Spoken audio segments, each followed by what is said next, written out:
TikTok, time to rock. Good evening, good morning, good afternoon to everyone who's watching from all over the world. D Wood here. Yeah, AP's running late, so I decided to go ahead and start. And then I just saw in the chat, Ash Mays said, tag me in. What do you mean, Ash? You want to jump in? Want to jump in, Ash? You want to jump in and be the more reliable version of AP? Who's actually on time? Because you were on time. You're over there in the chat, which means you were there.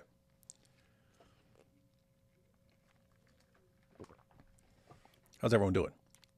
David Wood plays Minecraft. David Wood has never played Minecraft. David Wood has played a lot of games. Oh, hey, Ash, let me, yep, you said you want to jump in. I will have to send you the link. All right, guys. Ash says he wants to jump in. We'll see how this goes. But I got to find his email 1 second. All right, go right there. Oh, wait, I should actually send it on here because I have it. I have multiple emails and I have it over here. So I will send this link to myself to transfer it over to my laptop because my laptop is connected to my other email.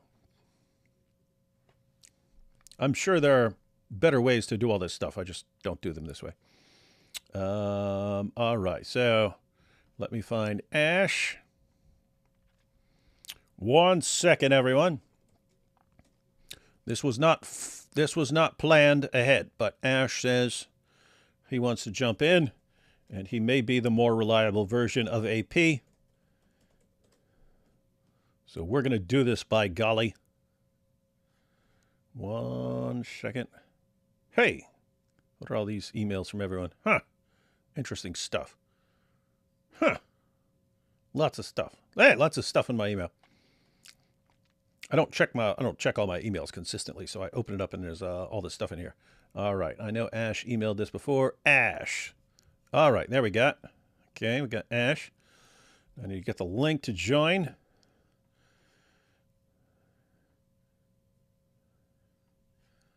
One second. Hey, this is taking way longer than I thought it would.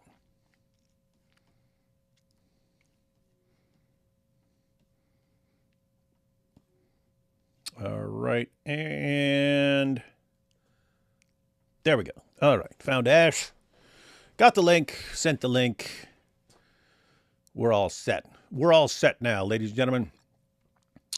Okay, so I wanted to actually check out some stuff from Dennis Prager, and it was just recently. I have no idea how I missed this, but it was apparently last November when he had a severe spinal cord injury, and it looks like he's paralyzed from the neck down. He said he can't move his fingers and so on. And he breathes through a tube in his neck, so looks like he's completely paralyzed from the neck down. But, yeah, so I didn't even know, and someone brought it up recently, and I looked it up. And then he posted one video, which we're about to check out, about Charlie Kirk. So someone's recording him talking about Charlie Kirk. And then they posted a longer interview on basically various relevant topics that are going on right now. And really, really smart guy. In fact, that was 1 second. Just checking this. Why is everyone sending me 10,000 messages? Sorry, I just need to make sure these aren't emergencies. Huh. Okay. That's not an emergency. That's just funny. But you guys won't know because you can't read what I'm seeing right now. That is funny though. Okay, just want to send out this link. We're going to check out the Dennis Prager's video about Charlie. It's short, it's only a couple minutes. Then there's a much longer interview. We're going to look at a couple sections of that. Super smart guy, super nice guy. 1 second. Let's check on Ash here. Hey, Ash, why are you frozen?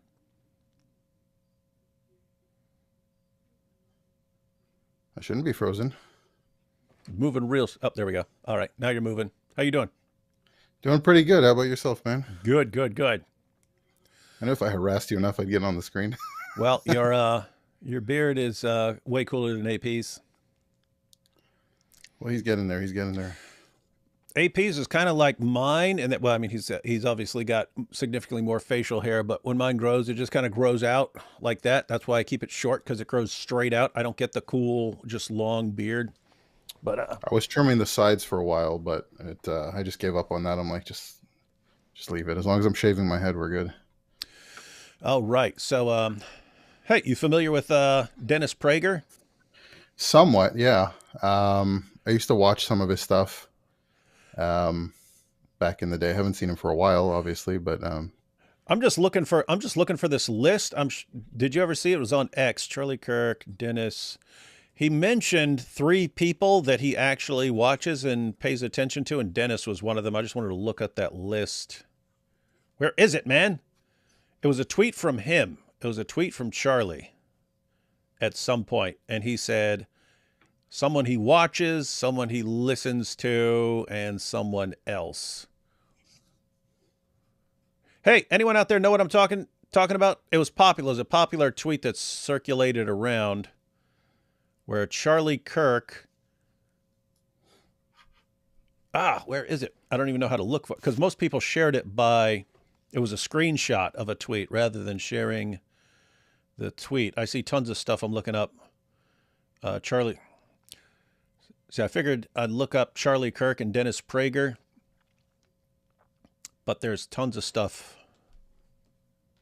Everything else is popping up. I know that Dennis Prager was like a mentor to like a lot of the conservative movement, um, but Oh, then here we like go. differed on certain like moral things. Okay, I found it. It's a Charlie Kirk tweet. It's from 2018, so 7 years ago. And he said, people ask me all the time where I get my ideas and arguments from. He said, I read Jordan Peterson, I watch Ben Shapiro, I listen to Dennis Prager. Those three are by far the most effective, wise, intelligent, and impactful thinkers of our time. So he may have become interested in other speakers and commentators and so on over time. But as of 2018, he said, I read Jordan Peterson. I watch Ben Shapiro. I listen to Dennis Prager. And every time I've ever listened to Dennis Prager, he seems wise. Seems like a wise guy, not in a mafia sense, not in a mafia sense, but in an actual wisdom sense. Yep. And then, yeah, got paralyzed. That's rough. That's pretty rough. It sounds like though. If you can't move around and stuff, and you have a way to write, he's apparently cranked out a really important book, and he did the entire book while he was paralyzed. So, not sure how he's going about that. Probably easiest way to do that would be dictating to someone, but I know they have like the Stephen Hawking thing where you can actually write with like your eyes and stuff like that. So, anyway, how you doing, man? Doing good. Just put the kids to bed. So perfect timing because I was literally about to put the flame to a cigar outside. So I got in just in time and do that later. Hey, so you jumped in because AP's a late trader. Why don't you go ahead and tell everyone about yourself, and then we'll jump into some videos, and then AP can come in hours later and basically be a total stereotype of Turkish people again. Yeah, just roughly about myself without to take up too much of the airways here. Basically, I grew up in the Orthodox Jewish community, in Chabad specifically. I immigrated to Israel on my own when I was younger and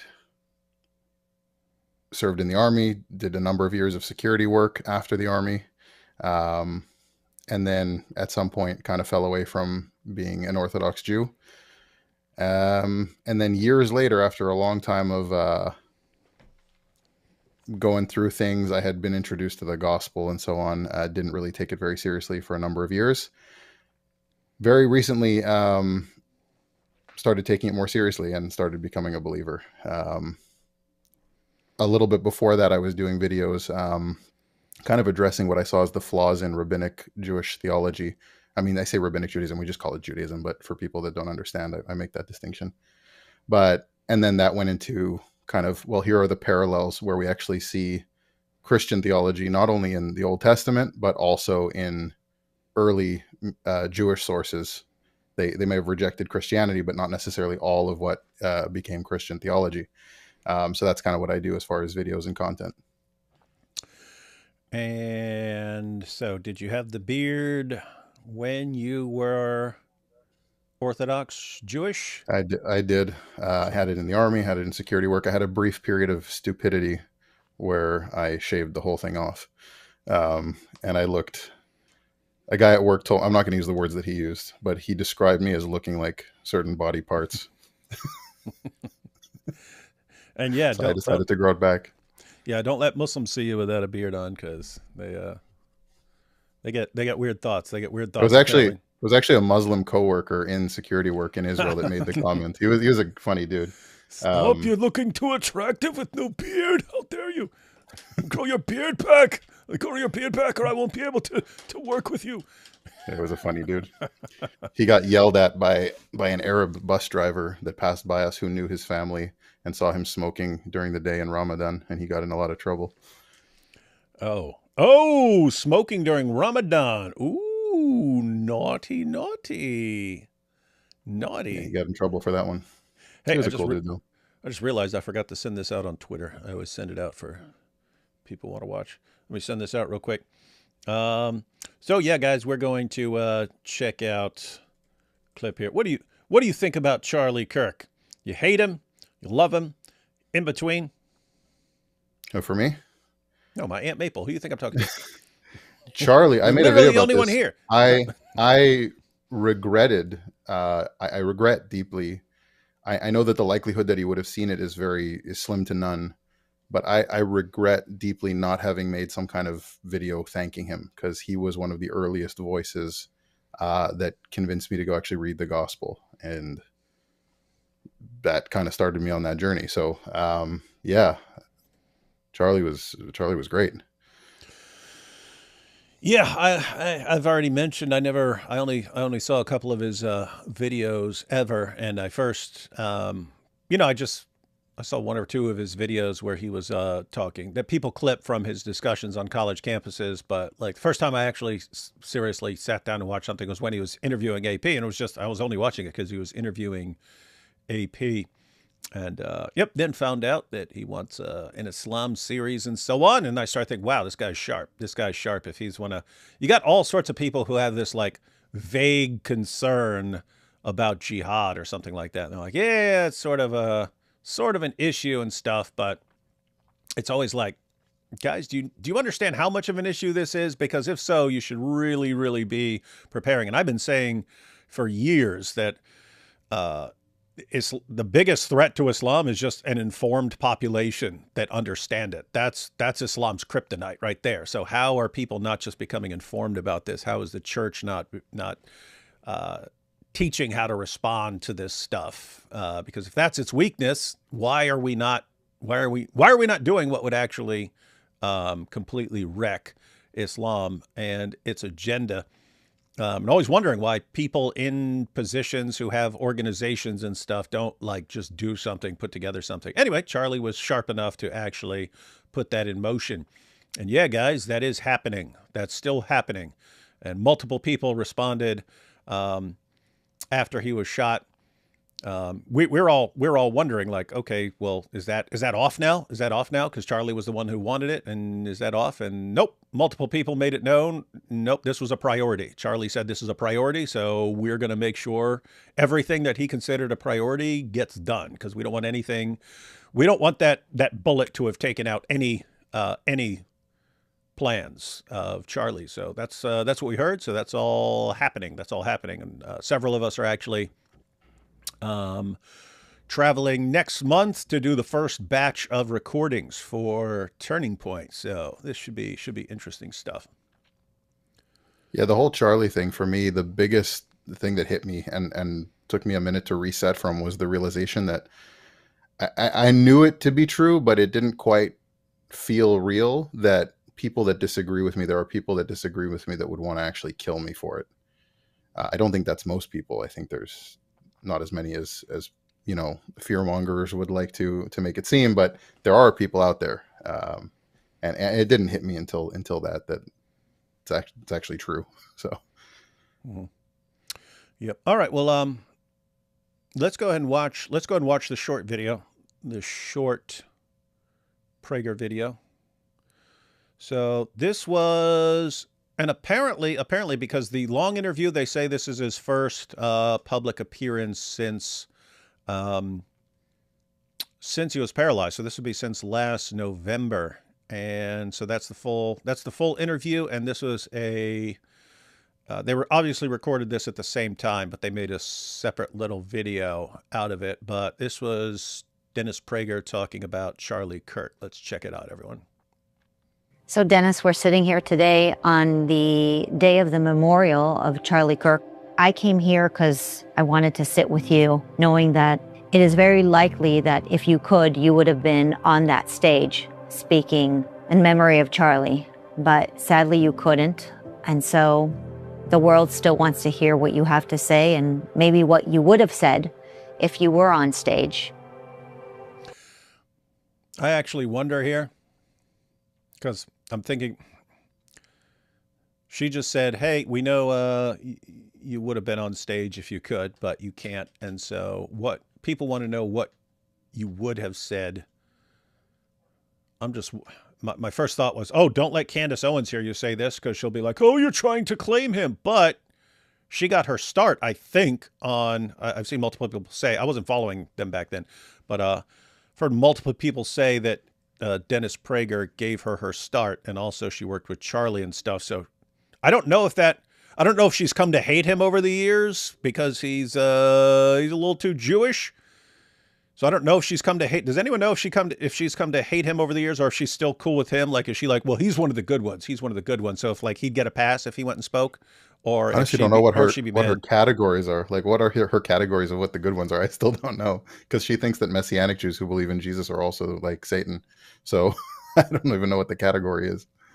Hey, look who we got here. Hey, how you doing? Hey, good. Why am I on the left, man? What is this? I don't know. You got to make yourself bigger too, because he came in and he was all close up, so I had to zoom in on myself. I can just stand like this. Oh no, you can't. You don't. I can actually zoom in on your big giant head, AP, and then we'll all be super big here. Where is it, Ash, man? It's nice to see you here. Nice to see you, man. Nice to meet you. Yeah, he was over there and he was like, "Let me in. We can't talk about this stuff." He was moaning about you being late, so I said, "Hey, tag me in." Nice. Let's see. Hang on. It's crazy. I've been using Ecamm now for what, 10 years, and I still do not. Hey, look at that. What? I just zoomed in on you. I am super high tech, man. Oh, look at that. Now your head is big too. You gotta let go of this boomer business, man. It's like you have to figure something out. Maybe use a better system or learn something. Yeah, you know what sucks is it's the same with like making videos or doing anything else. Like, I'll learn a way to do it that I know is not the best way to do it, but it'll get done, right? Like, I'll think, okay, well, if I do this and I do this and I do this and I do this, it'll work. And I know if I just learned how to use the program, there's like way shorter ways to do it, but I never actually learn it, when I could probably be saving massive amounts of time over the years if I would just sit down when I get something and learn how to use it really well. And anyway, I never do. Now who has the better beard? Look at this. Oh, yeah. Ash actually came on here bragging about how his beard is way better than yours, and yours is stupid and grows straight out to the sides. And I his just... I knew it. He was talking mad trash. I was trying to defend you. I was like, hey, man, AP's got a cool beard, man, for a Turk. You guys want to see something cool about beards? What's up? No. Look at this. Do you see that? Yep. Ooh. That's St. Paul. Hey, that's an actual photograph of St. Paul, and he looks exactly like you. Yeah. That's cool. Very nice. Hey, so AP, before you rudely interrupted and jumped in, we were checking out Dennis Prager's reaction. Well, his short video about what he would have said if he had been on stage. AP, do you know? Do you know if Candace has always been favorable towards Dennis Prager, or if she changed when she went down the Jews are conspiring about It's a good everything? question. I know that she in the past had respect for him, but I'm not actually sure what happened in the meantime. I don't know if they've interacted. I don't know if they. I know that Dennis Prager did this whole thing about her. Didn't he write a letter or something, an open letter to Candace Owens because of her anti-Semitism? I think that's what he did, as far as I remember. I'm not sure what that unfolded after that. But Charlie Kirk had a lot of love and respect for Dennis Prager. Yeah.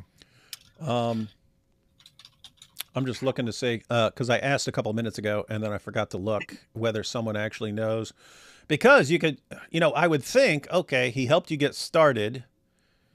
He helped you get started and you were doing videos with him and working with him. So it'd be kind of slimy to start hating on him and stuff like that. But that is exactly what you did with Ben Shapiro. So I don't know where she'd be. Yeah, she wrote. So Dennis Prager wrote a letter to Candace Owens on September 3rd, 2024, about her wild claims regarding Israel was funded by Frankists. Frankists were abducting children in Europe and things like that, and how apparently Israel is controlling America and things like that. So he wrote a whole letter to her, which he published. I'm not sure if she ever responded to that, but that was a little thing there.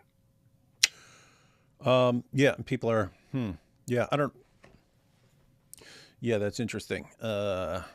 Yeah, so I don't know if she'd be like, okay, well, Dennis is one of the good ones. Most of them are bad, but he one of the good ones. It's funny. It's funny because her response when she's called an anti-Semite is the same as people who get accused of being a racist, and they always go, "But I got a black friend." It's like, okay, that you might not be a racist. People toss that around, but you having a black friend does not mean that by itself would not mean you could be a racist and have a black friend. Because if you've met racists over the years, you do have the racists who are like, he one of the good ones. There's a couple of good ones from that race over there and stuff. So Candace, but I have this Jewish friend. Like, okay, that doesn't prove you're not a complete lunatic on this issue. So anyway, yeah, I don't know, but yeah. So he apparently responded to her, and I'm not sure what her reaction is. Maybe she loves him and is good with him. Yes, Candace started via Prager. He ended up recording a letter. He wrote to her about his concerns about the way she was going. Hey, AP, do you know when that was? When was that? Is that before he was paralyzed or after? I just said that, man. It was September. I was looking at stuff, so I didn't catch it, and so I'm asking you. It was September 3rd, 2024. Oh. Yep, so that was shortly before.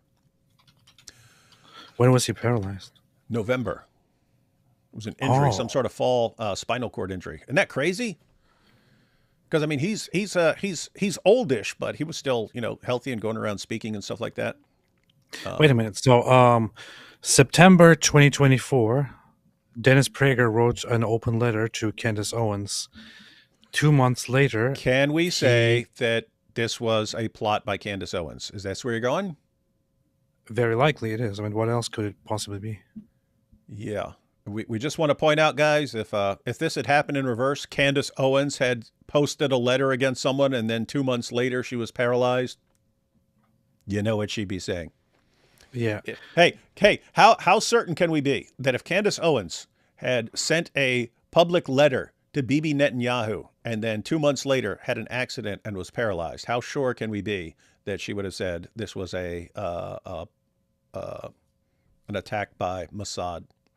99.5%. I would say 1,000% because that's what 100%. she said.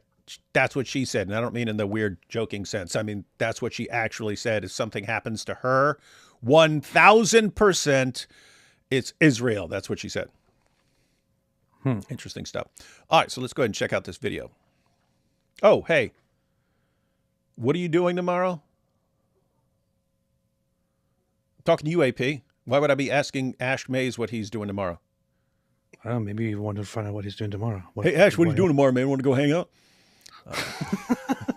Why are you asking me what I'm doing tomorrow now? You can ask me that later, man. I'm asking you because IP messaged me as if you guys are going live tomorrow, and I'm making sure that's what's actually going on before I agree. Oh, yeah. I think that's happening, yeah. I think So you're going on his channel tomorrow, or is that on your channel? His channel. Okay. All right. So looks like tomorrow, ladies and gentlemen,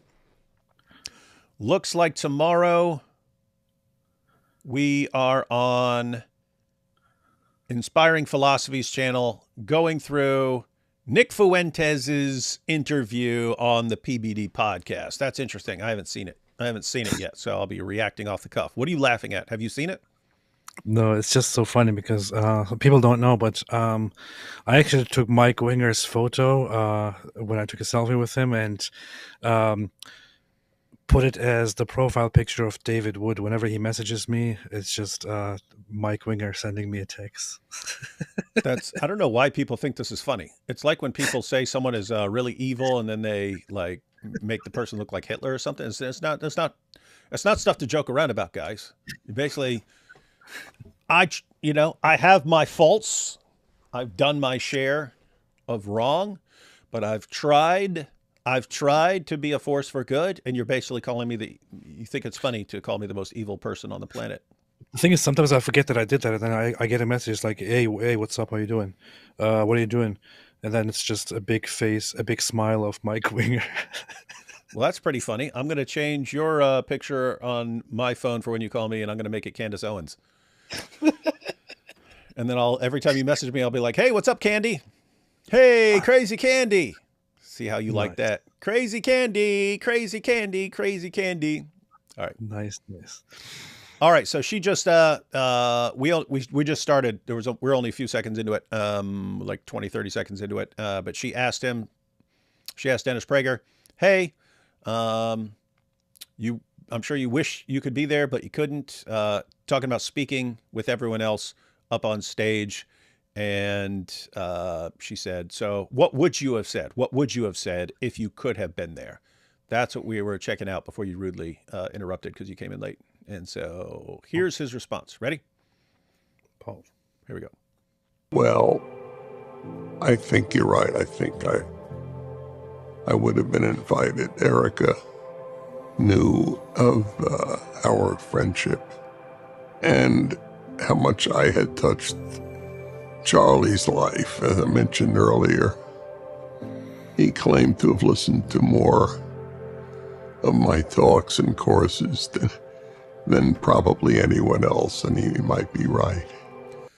And I did point out, you've seen the message, AP, right, where he said he reads Jordan Peterson, he watches Ben Shapiro, and he listens to Dennis Prager. Yeah, guys, I'm emphasizing that for a reason. Charlie didn't just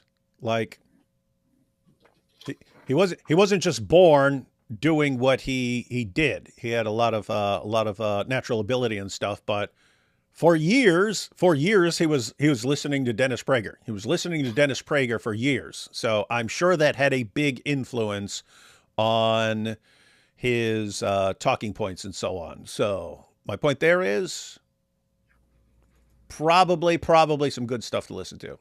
And I've always been impressed every time I've listened to anything by Dennis Prager. And I have to say, now I want to listen to more Dennis Prager. Dedicated his last book to me, and I was very moved by that. I did record something for them, but it was without video, and I'm not even sure she ever got to hear it. And in it, I commented on something I mentioned to you at the beginning when my friend from high school, Rabbi Joseph Telushkin, told me, and he's officiated at, I'm sure, at least 100 funerals. What he does is he speaks to the friends and the widow or widower and the children. And he was particularly moved when he would meet the children of the person who died. And they would each tell him that they believed that they were the most loved of the children. And that's what Charlie's friends think. He said, so the rabbi said that he officiated hundreds of funerals, and he was always I think this is what he just said, he was most moved when he would speak to children of the person who died and find out that each of the children thought that he was the one that they loved, that the guy who died loved most. And he said that's what Charlie made the people around him feel like they're all the special one. And yet they all felt like that, which means he's either a really good guy or world champion manipulator. But sounds like he was the real good guy. We were all the closest friend that he had. We're all the closest And you heard at the memorial that's what people felt. That's what Charlie was able to achieve, which is a very great accomplishment. Anyway, and I would have spoken about his courage, but not just courage, his knowledge. I mean, I would watch him respond to all these students who threw everything they had at him. And his responses were so excellent and so knowledge-based. I couldn't get over how much he knew and how much he retained. Anyway, it was all very remarkable. Well, I'm sitting here finding it remarkable. He's like, Dennis is saying he's so impressed with Charlie on the college campuses. And yet, before Charlie was famous for being on the college campuses, Charlie said he was busy learning from Dennis Prager, Ben Shapiro, and Jordan Peterson. That's my point is, guys, that's kind of setting up a pattern. It's good to find people who are knowledgeable and wise and absorb a ton of material for them, and then to go out and engage. Sonny here said, Fuentes making fun of funeral. Did he make fun of the funeral? He made fun of Erica Kirk and made also fun of the memorial service. And he started with this whole thing like, what kind of widow goes up there and is like, a few days after her husband is dead, goes up there and is like smiling and has tons of makeup on her face. It's like, I forgive him. He did that whole thing. It's like, this guy's just disgusting, man. Yeah, you've seen the people attacking her. You've even seen like the insane stuff attacking her. And I've seen a lot of people, she seems fake. She seems like she's acting. Guys, I've seen lots of people say that. That's some of the stuff that if you think it, you don't say it unless you are just 100% sure. Right? If you start, it looks kind of fake. All right, you keep that crap to yourself unless you're 100% sure. And even then, probably a good idea to shut up. Because I can guarantee you're not 100% sure. You don't know how people react unless you've seen them a bunch of times, and then you can predict exactly how they react to things, and therefore they're being fake in the way they react, and so on. Yeah. It's basically years of people. Here's what I had for breakfast, and posting that crap on Facebook. They've concluded that every thought that pops through their head needs to be shared with the world, and it doesn't, guys. It doesn't. I don't share the vast majority of what pops into my head because it would destroy the world if I blurted out everything that popped into my head.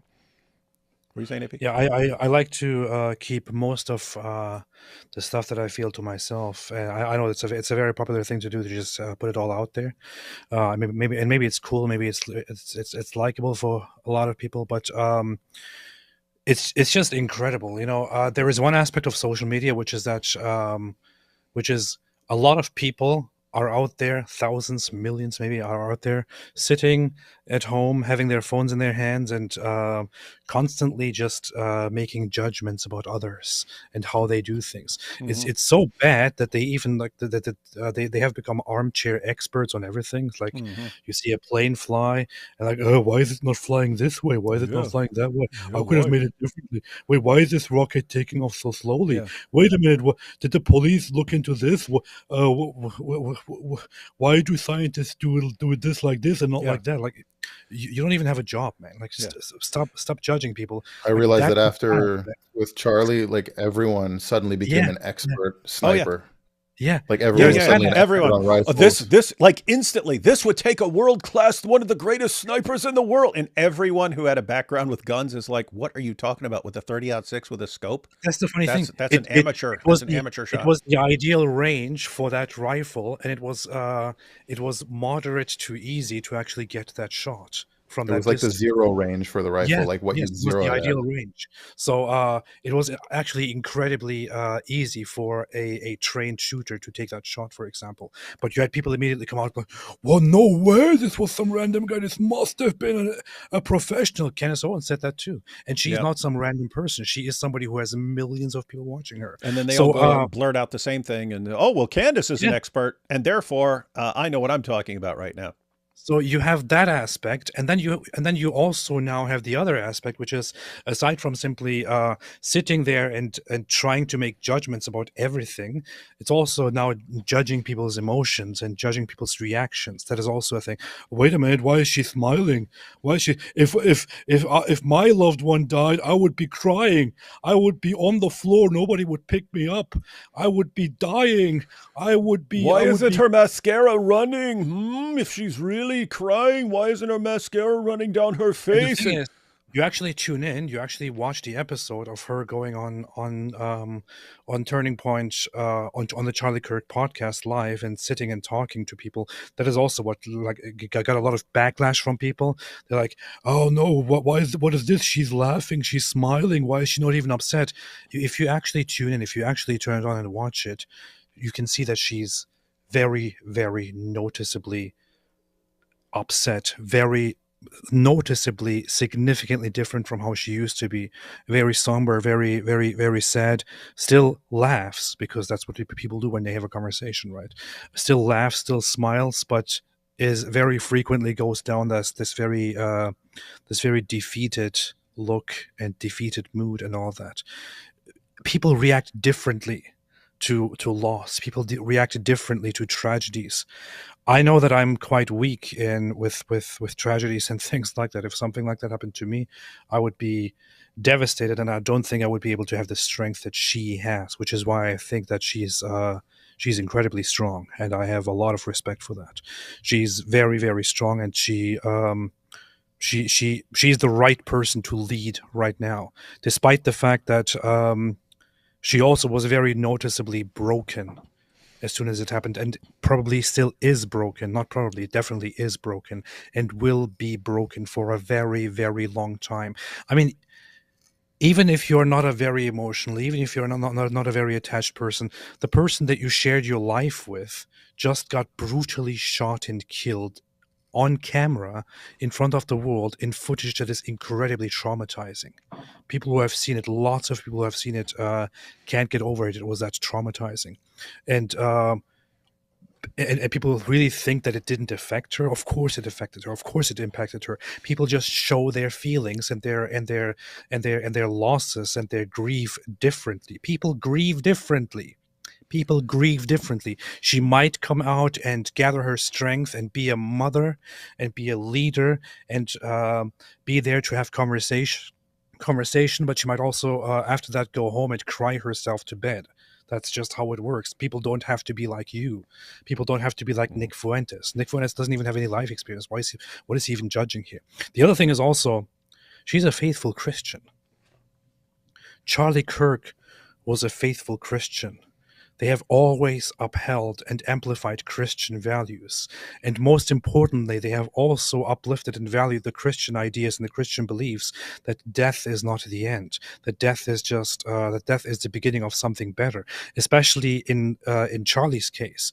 When Charlie is brutally killed, brutally murdered for what he's doing now, it is very clearly held by lots of people, including by me and by many others, that he is a martyr, that he gave his life for something beautiful, and that he will be uplifted and taken to a much better place.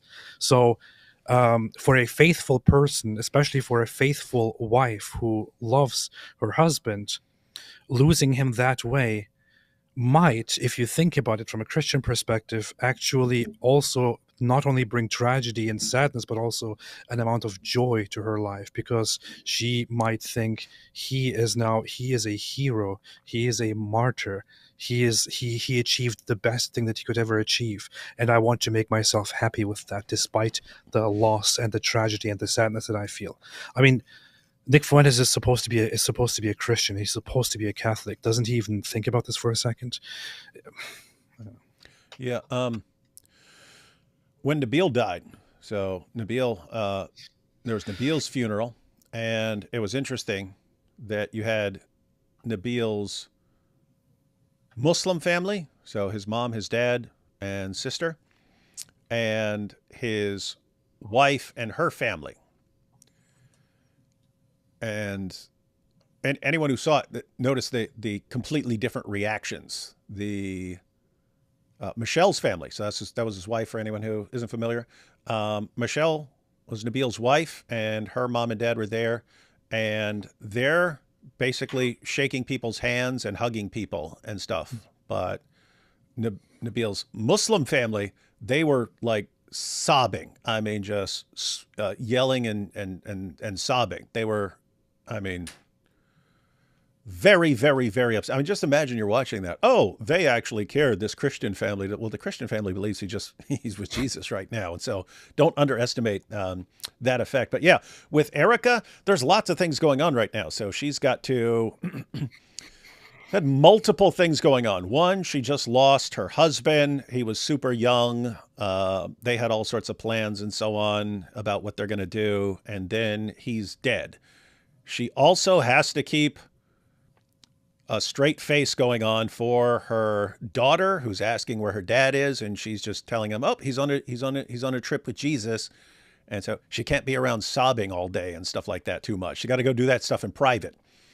But she's also the new CEO of Turning Point, and she's going to be the one who's leading it and probably trying to let everyone know, "Hey, I'm strong, and I'm going to." I'm not just going to be a ball of emotion in charge of this thing. So lots of things going on. So yeah, I'll just say again, if you're looking at that going, well, something's off there. That's not how I would react. So I'm going to say she's fake. If a thought goes through your mind, again, you need to be 100% sure, because even if you're 99% sure, if you accuse her of being fake, or even worse, we've seen that there's a plot and she was involved. There's some sick stuff going on online. If you say she's fake or something like that, and there's even a chance that you've done something horribly evil, you've done something evil. If you have a thought in your head, guess what? You haven't done anything evil yet. You haven't done anything evil. If you think, that's not how I would react, that looks a little suspicious to me, you haven't done anything evil yet. You just have a suspicion. Keep that crap to yourself, because if you say it and you're wrong, you've done something really bad. And there's already plenty of people to do something horribly bad out there. Trust me. Trust me. All right. This got about another minute of this video. Pretty amazing to see almost the entire cabinet, the vice president, the president, all gathered in one place, right? What is most remarkable? 1 second. Can't say I didn't warn them. Can't say I didn't warn them. Where'd they go? Where'd they go? Where'd they go?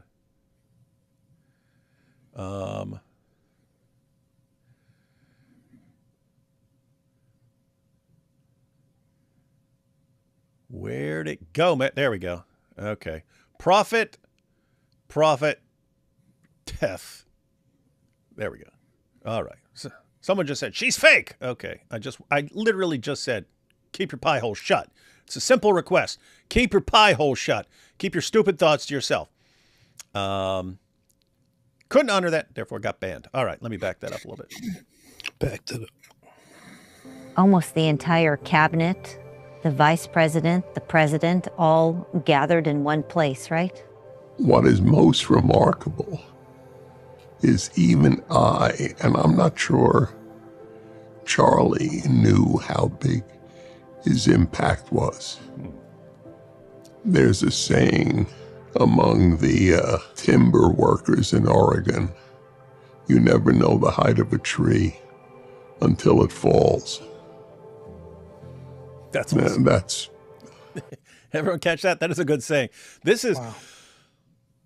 I try to figure it out why some people seem so wise, but every time I see Dennis Prager, he's like this. It's, oh, there's this saying here. Oh, this, oh, I learned this. He apparently just absorbs important points that he encounters throughout his life. And then when it's relevant, he's got something that he learned years earlier, a saying he learned this or that, and he knows when to apply it. And here he's pointing out he didn't even think Charlie understood what an impact he was having. Like if you said, "Hey Charlie, what if you were shot, what do you think's going to happen?" It's like, "Oh yeah, a bunch of people are going to be upset, but yeah, the movement would keep going." He may not have understood how big that would be, and so Dennis Prager just summed that up with, "You don't know how tall a tree is until it falls." Let me see. Until it falls. That's the case with... Hang on.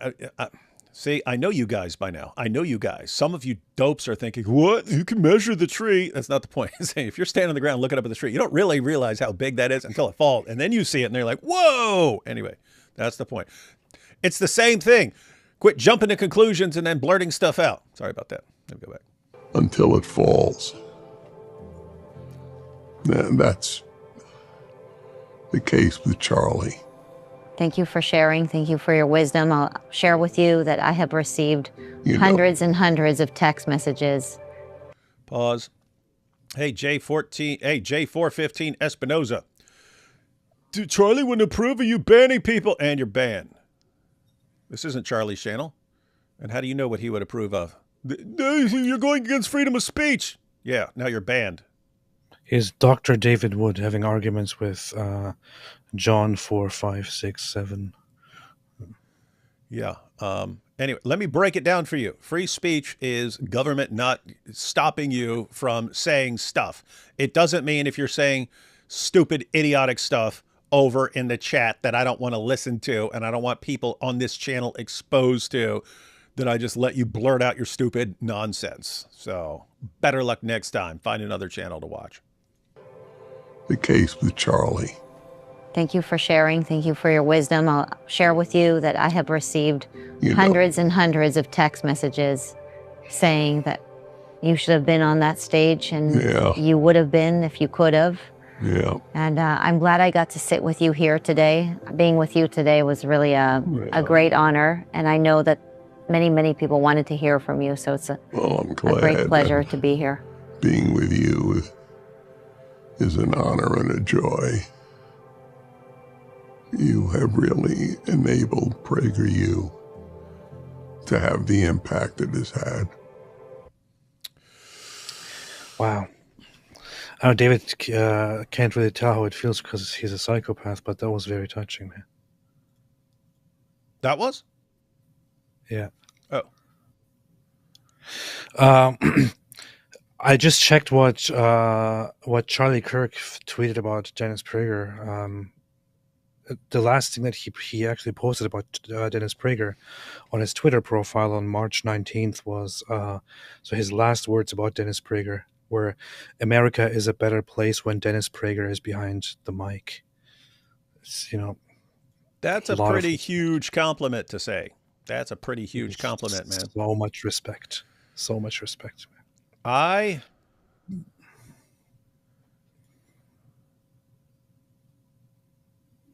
What is it? Me too. I'm trying to figure out if people are being mean or joking. Because if they're joking, I'll let them slide. If they're being jerks during some of this stuff, I'll just block them. Because this is not a time, guys. This is not a time. What were you just saying, AP? Oh, yeah, you were talking about his last post about Dennis Prager. It's like, seriously, it's like I realized when I was like, hey, let's go through some of what Dennis Prager says. Like every time I've ever listened to Dennis Prager, it's been like, wow, this guy is like just a massive source of wisdom. It's like, okay, well, why am I not listening to this guy a bunch? In other words, like we listen to a lot of toxic stuff that we respond to. Should be listening to some good stuff. Should be listening to some good, wholesome, edifying stuff here and there. You know what I mean? Did you ever see Dennis Prager's fireside chats? I think you mean FDR. He had the fireside chats. No. So Dennis Prager would do this thing where he would just sit down with a cigar at his fireplace and like unscripted, no plan. He would just go for like 2 hours just giving people advice and talking about life. Here. Yeah, but his voice is really cool. He does have a cool voice. Yeah, man, the dude. Yeah. I can guarantee everyone I'm going to be listening to some Dennis Prager talks here in the very near future. I think he got hit with that classic thing that some people like. Unfortunately, it happens. The man presents like wisdom for people for years and years and years, and starts a huge movement and coaches and educates people like Charlie Kirk. But then he had some maybe morally questionable things to say about a specific topic. Yeah. And so now he's like, to some people, he's like despicable. And let's forget about every good thing he's ever done. Yep. And let's forget about the fact that he basically led the conservative movement in the United States on a moral level also for years and years and years. This one thing that we think that he messed up on, we should judge him only by that and that alone. And I've already seen it. What you're just talking about, I've already seen it in the chat. It was, he said the adult film industry was a net good or something like that. And it's like, well, why? So you disagree with him? I would disagree with him. But like, he didn't even say that though. Yeah, that's the other thing. It's when people, I mean, we've seen it with Charlie, right? We've seen it with Charlie. Here's what he said. And you go to it and it's not what he said. But assuming it's what he said, why wouldn't you just think, oh, he's right and awesome and an awesome speaker about all these things, and he's wrong about that. And therefore, we need to correct him on that instead of, well, that's when I realized that he's the devil himself. Wild stuff. Yep.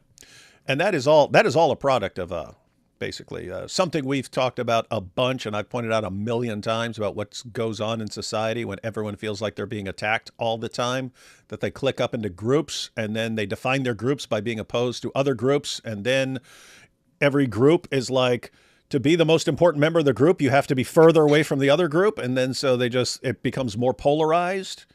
And this is part of, someone was just commenting, I didn't pull it up, but someone was commenting like, hey, there've always been conspiracy theories, but now it seems like it's like everyone's just becoming more obsessed with every conspiracy theory.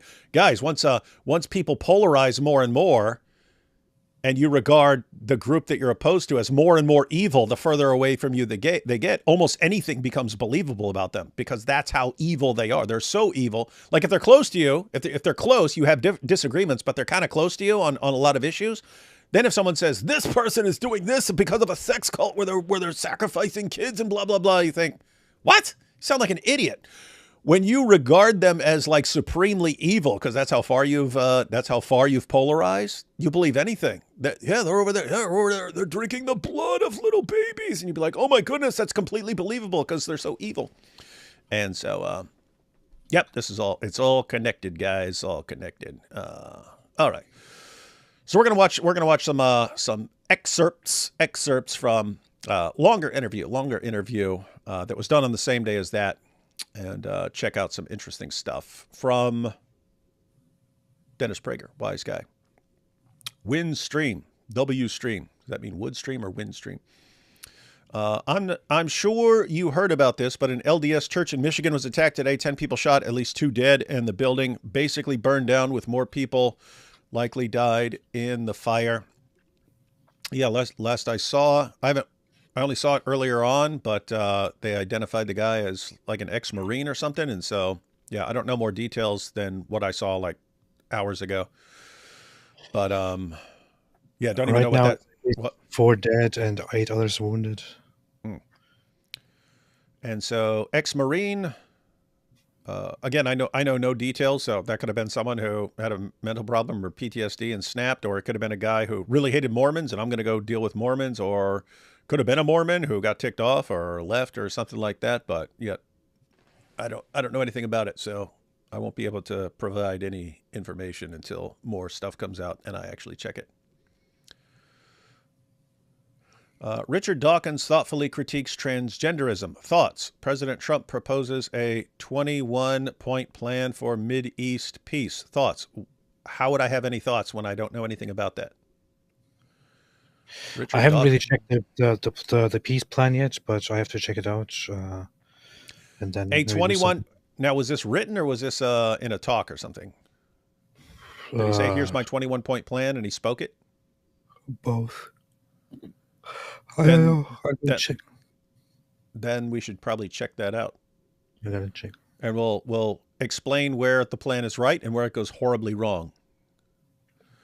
Candace E. Owens started off on PragerU and then turned to radical anti-Semi. That's true. I watched Mike Winger yesterday for the first time. Base dude. D. Wood, relax. I'm still giving my money to you. Dude. Seriously, I already said this, right? If you're dealing with a genuinely evil person, are they just going to say, hey, look at me, I'm pure evil? No. The guys who come across as pure evil or insane or something like that, those are the ones that are easy to spot. Those aren't the ones you have to worry about. The ones you have to worry about are the ones who are really evil, but they're like, hey, look at me, I'm a nice guy. Let's study the Bible. Those are the dangerous ones. Where is this Islamic version of the Torah and the Injil that talks about Muhammad? They don't have it. That's not our problem. That's theirs. That's true. And according to John Fontaine, you'll never have it because it disappeared. And so, but you should believe in Muhammad because in these texts that you don't have anymore, Muhammad was mentioned. What cigar brand is your favorite? I guess this is for you, Ash Mays. I named my daughter after Cavalier. Her name is Geneva. They're asking your favorite cigar brand. Currently, I'm really liking AJ Fernandez. Oh, yeah, cigars. that's one of my favorites, too. I'm just kidding. Pretty good and not too expensive either. Charlie was amazing in dialogue, very leftophobic. He's very extremely leftophobic. Islam is the worst, by the way. You am married to a Muslim. Islam is the worst, by the way. You am married to a Muslim. That's probably supposed to say I am married to a Muslim. Oh, okay. Then you'd be the expert. Buy my book, buy my book, buy my book, John Fontaine. Oh, yeah. I'm going to buy his book because it's going to be very helpful in explaining terrible responses to the Islamic dilemma. Matt Walsh got red pill on Islam. Check his ex.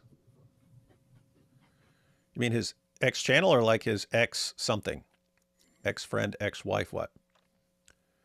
AP, check out Matt Walsh's X page on Islam or Ash, either one or both. Might be interested if. I don't have any social media outside of YouTube for protecting my brain. Matt Walsh. That sucks. What you want to do is spend all day, every day on X. It will be very good for your psychological well-being. Please comment on how Xi Jinping and Vladimir Putin, in which talking about how organ transplants could be key to immortality. Hey, did you wake up Abu Bakr Al-Puff Daddy and say, hey, let me do everything I can to change the topic today? Is that what you did? Yes. That's what she said. David Wood, 2025. Yep. Just like Candace Owens came up with the line, blessed are the peacemakers, David Wood came up with, that's what she said. True fact, Officer Barb Brady in South Park was based on Dennis Prager's voice and mannerisms. Is that? I'm not familiar with, I've seen some South Park over the years, but I'm not too familiar with, I don't know who are. I'll check that out, though. I want to see. What did you say, AP? Did you check it out? Did you say anything? Matt Walsh made a few posts about Dearborn. Oh. About how the mayor is a Muslim, or the mayor is this, his opponent is this, all Muslims. It went viral, and people all over the world were like, "How dare you judge people by their religion?" And he's like, "Be quiet, man." So that's all I see. I'm going to have to make a video about Dearborn, just going back and saying, here's all the stuff we told you 15 or 16 years ago, and you said we're completely nuts, and how dare we, and no, this is never going to happen, and everything we said was going to happen is happening. It's the same thing with the UK and France and everything. What? We need to go to Dearborn. Pick a time, man. Yeah, I'm going to read you his tweet. The mayor of Dearborn, Michigan is Abdullah Hamoud. The guy running against him in the mayoral race is Nagi Al-Mudegi. The mayor's chief of staff is Zainab A. Hussein. The police chief is Isa Shahin. He oversees the commander of the Patrol Division, Madhu Bazi. The public health director is Ali Arbazid. Don't forget city council members Kamal Al-Sawafi and Mustafa Hamoud. Question, is this what our founding fathers had in mind? That's a question that the residents of Dearborn can consider as they awake at 5:30 a.m. to the Muslim call to prayer, blasted over the loudspeakers by the local mosque. They can keep thinking about it as they get in their cars and drive to work down Osama Siblani Street. Is this America? If the entire country resembles Dearborn in 50 years, in what sense will America still exist? Wow. And I will show everyone the stuff. I got all the receipts. I kept all the footage. I got all the videos we posted about how you need to pay attention to what's going on here in Dearborn because they're coming up with creative ways to enforce Sharia. And everyone, oh, no, that's false. They're not enforcing Sharia. I was there. Everyone strawman it and said, oh, they're saying that they've made Sharia the law of the land. No. We're pointing out that they were coming up with creative ways to enforce Sharia. So one of the main ways we pointed out is for every year, used to be back in the day, every year they had the Dearborn Arab Festival. And you'd have Christians who would go there and hand out tracts and preach the gospel and so on. So Dearborn wanted to stop that, right? They wanted to stop Christians from handing out tracts to Muslims. So they wanted to stop that. How do you do it? How do you stop them? You can't just say, Christians aren't allowed to hand out tracts to Muslims. You can't do that, right? It would be obvious what you'd be doing. That would be obviously enforcing Sharia. So what they did was they made it a law that during the Arab festival, no one can hand stuff out, right? So look, the law says no one's allowed to pass stuff out. So you see, we're not imposing Sharia. We're just saying no one can pass things out. Yeah, what happened? We walk down there, people are passing things out left and right. If you're a Christian, you hand someone a tract, then the police jump in. So what do? They come up with a rule and they act like they apply it, and they selectively apply it just in one case, Christians handing out tracts. So what is that? That's a creative way to stop Christians from being able to preach or evangelize Muslims, right? They stopped it. And when we just speaking about it, then they say, we're screaming at people and starting a riot, and therefore they had to arrest us. Never happened. We didn't do any of that. They just made it up to arrest us. So that's what would happen. It's, these guys over here preaching, talking to Muslim teenagers who came up to them. That's when we got arrested.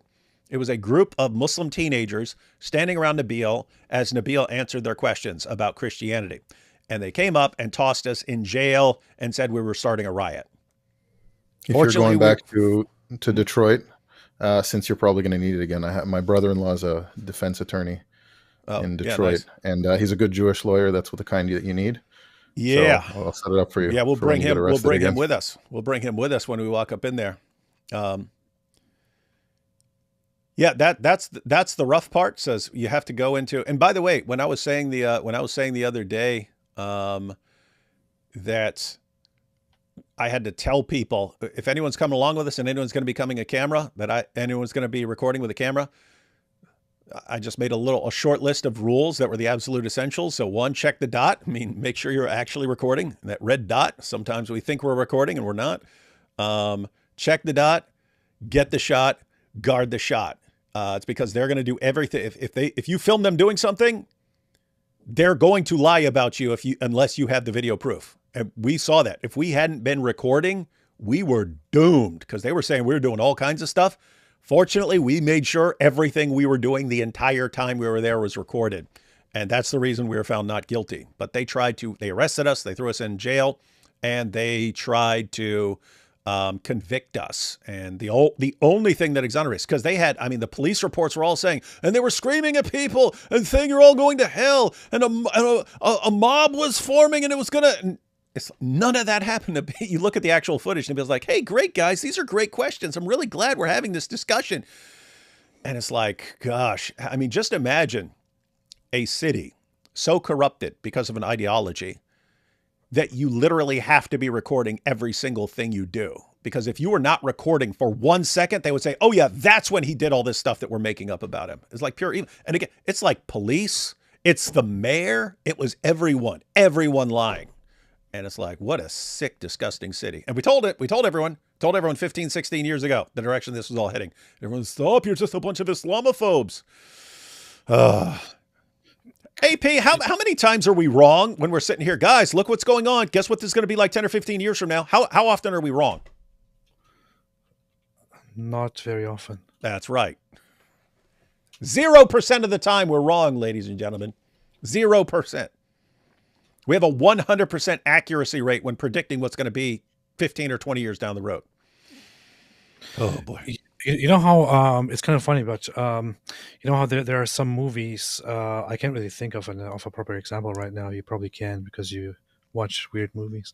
But there are these movies where people go to a specific town or a place in America, and the place is governed by completely messed up, weird people, and they get in trouble there, and they get caught there and can't escape anymore, and they have no way out because everything is ruled by those same people. Just imagine that, but now you have the real version of that, just with Islam in Dearborn. It's pretty creepy. People in the chat asking, why would you want to go back? To expose it. Don't go back to Muslim City. Nobody who goes to Muslim City comes back out. Rick said it's no longer the Barbra Streisand effect. It's the Candace Owen effect for the conspiracy YouTube videos, clicks for cash bait. Islam or Candace, why think? Yeah, pretty much. Oh. Speaking of Winger is genocide. Oh, hi, Wingeling. Yeah, that's true. Oh, you said speaking of Winger is genocide. I thought you said speaking of Winger is genocide, which would actually make more sense. Logging into my favorite stream. What do Mike Winger and Candace Owens have for me today? Also love you, Ash. No homo, though. I love your beard. No homo, though. Quick question. Would AP ever do an updated German version of Why He is an Ex-Muslim video? Or do you think others are more fitting? Or did AP forget how to speak German? I have not forgotten how to speak German. I don't have any such plans for now. Let's just leave it at that. Yep. Oh, hey, check this out. Trump just published on Truth Social Charlie Kirk's video about Islam suffocating the West. This and Matt yesterday. Wow. Huh. I'm going to screenshot that as well. I want to check that out.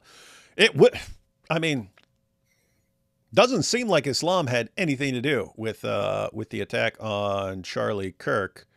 You did have a lot of Muslims reacting and celebrating his death and so on. So just for that, it needs to cost them something. But yeah, if this is somehow, if people are catching on to Islam, good stuff, man. Good stuff. Oh, Dennis, a beautiful soul. Here we have Mosh. I'm a marksman, effective at 400 meters, not hard. I believe Mosh, everyone. And basically every gun guy I've heard from has said the exact same thing, that it's not a hard shot to make. So anything else you want to point out, that's one thing, but you basically sound stupid if you're like, oh my goodness, this had to be the world's greatest assassin. It's like, no. Let's see. 1 Thessalonians 4:13-18. Yes, we don't grieve like the rest of the world. Let me go and read it. Oh, he did. Jeez. What? What? He shared the video of Charlie Kirk from, we have to watch that, man. It's a 10-minute video. We have to watch that video. We're going to watch it tonight or do a separate stream on it, man? In fact, he gave that speech, I think, after I talked with him. Wasn't that August 21, 2025? That's when he gave a speech, a 10-minute speech about we don't talk enough about Islam, and Islam is suffocating the West, and all that. Donald Trump just shared that speech without comment. He Wow. just shared the link to that. Wow. Guys, that's huge. That's huge because Charlie already had the video and lots of people were paying attention to Charlie. But Yeah. wow. Crazy, crazy, crazy. These we're in times that really suck, but we're in times that are really awesome at the same time. It's really, really weird. So here we have 1 Thessalonians. But we do not want you to be uninformed, brothers, about those who are asleep, that you may not grieve as others do who have no hope. For since we believe that Jesus died and rose again, even so, through Jesus, God will bring with him those who have fallen asleep. And you guys can continue the passage. That's 1 Thessalonians 4. Maybe she's a sociopath like the Dizzle, just playing. God bless you both. Yeah. Candace Owens. No, talking about Erica, as far as if someone's like, oh, she's not reacting appropriately. Well, God bless you all. Thank you. Almost through with these. Here, Muslim started I Love Muhammad campaign. Wait. Here, Muslim started I Love Muhammad campaign. Who started I Love Muhammad campaign? There's no such campaign. The Prager video is from longer 1-hour video where he discusses Islam in the West and says that Charlie kept Sabbath due to Prager 10 Commandments videos. Yeah, we're going to be looking at the longer one. Why Candace and Tucker are not talking about the decrease of Christianity in Dearborn. Yeah, when I was there just 15 years ago, it was like a 30% population. Now it's like 55. And back then they were struggling and couldn't figure out how to, they were complaining because they didn't have enough Muslim police officers because they were viewing it like Muslims were viewing it as like you're a traitor, you're working for the U.S. government. So they had this big campaign. How do we get more Muslims in the police department? And now they have Muslim majority police department. So what could go wrong there? Sounds like Bethlehem. Oh, yeah. Good point. Yep. Same thing. Matt's show. And what's amazing is you can see it with an entire country. You can see it with like Lebanon, which in the 20th century was a Christian majority country. Now it's not. Now it's Muslim majority country. But you see it in individual cities and people like, they don't get it. 15 years ago, Dearborn was a Muslim minority city. Now it's a Muslim majority city. Don't think this can't happen. Anyway. Matt's show on Friday had a strong emphasis on Dearborn and the... So this is a show, not just a tweet, AP. Might have to check this out. He also spoke about Minnesota and the Somali fraud issues. Good watch. Wow. Interesting. In 2020, 54.5% of the population reported Middle Eastern or North African ancestry. The most reported detailed ancestries were Lebanese, Yemeni, Arab, German, Irish, English, Polish, Iraqi, Italian, African American. Interesting. Hey. Interesting. Hey. What? Have we talked about this before? Guys, hey, everyone out there, do you know why Dearborn ended up with the biggest Arab population percentage-wise outside the Middle East? Do you guys know how they ended up with that massive Arab Muslim population? Wasn't it because of worker thing? For who? Needing workers for Ford. Henry Ford. Ford. He hated Jews. He understood he could get, he wanted to import cheap workers. And so he started bringing in tons of Muslims from the Middle East. Isn't that interesting? I thought it's because they love harsh winters. Yep. That's what was always crazy. It's like the Muslims I knew the Muslims I knew way back in the day couldn't stand cold weather. And then like you go up and it's like, that's one of the coldest places in the United States. But yep, it was Henry Ford. Is it me or the Muslim call to pray sounds like a really bad case of diarrhea? It's a call to prayer in Durham, North Carolina, and hurts my ears. It sounds like that's one heckler that was at the Benjamin Netanyahu speech yesterday. You know? Oh, yeah. Yeah. Hey, I actually never posted that, AP. Remember when we were in Israel and I kept recording the Adhan to point out, hey, in this horribly oppressed area where Muslims are horribly oppressed, how come they get to blast the call to prayer over Jerusalem 5 times a day? But Jews who live in the old city who play anything on a loudspeaker, like in response to that, or just doing anything like that, loud music, Jewish music in the old city, get arrested for disturbing the peace and all kinds of stuff. So in the same area, same building in some cases. That's Israel for you. Matt made a video about Dearborn. Interesting. It covered the mayor expelling a pastor from his city. Oh. If Matt wants to know about Dearborn, I can tell him a thing or two. AP, D would love you guys. My sister is being brainwashed by Candace. What should I do? You can brainwash her instead. Yeah. Be better at brainwashing. No, on a serious note, get an understanding of manipulation tactics and so on, and conspiracy theories, and be able to explain them to your sister. And then manipulate No, explain them to her, and that way she can see them when Candace is using them. Oh, okay. Is Islam even capable of reforming and ditching the insane aspects of Islam? From what I've seen and heard about it, I don't think it can. An individual Muslim can be the nicest person in the world and can ditch any insane aspects. As far as Islam, the ideology, Islam is just defined as submission, and you submit to Allah. This is in the Quran, Surah 4, verse 65. You submit to Allah by just mindlessly obeying Muhammad in everything. And so if you're saying, can it be reformed? If it's reformed, then it becomes not just mindlessly obeying everything Muhammad says. Guess what? It's no longer Islam. You're not submitting. You're not submitting. So, love you guys. AP and D Wood have been my inspiration on defeating Islam. More fighters for Christianity through yours and the Lord's work. God bless. The Lamb Apologetics, but Lamb there stands for something. Mosh says, not true, D Wood. Not true, D Wood. The Muslim world has been flooding the Department of Education with billions of Benjamins. Their Muslim Brotherhood tactics works great. Hey Mosh, let's meet up when I'm in Israel. I'm in Israel in October. Hey, don't be getting Mosh in trouble and putting him in videos. I will. Unless he wants to, and then it's okay. I will secretly record him. Hey, look, next Donald Trump will post about Al-Zut. Hey, that's what we need. We need Trump sharing my Al-Zut video. That would be class. That's instant legend status.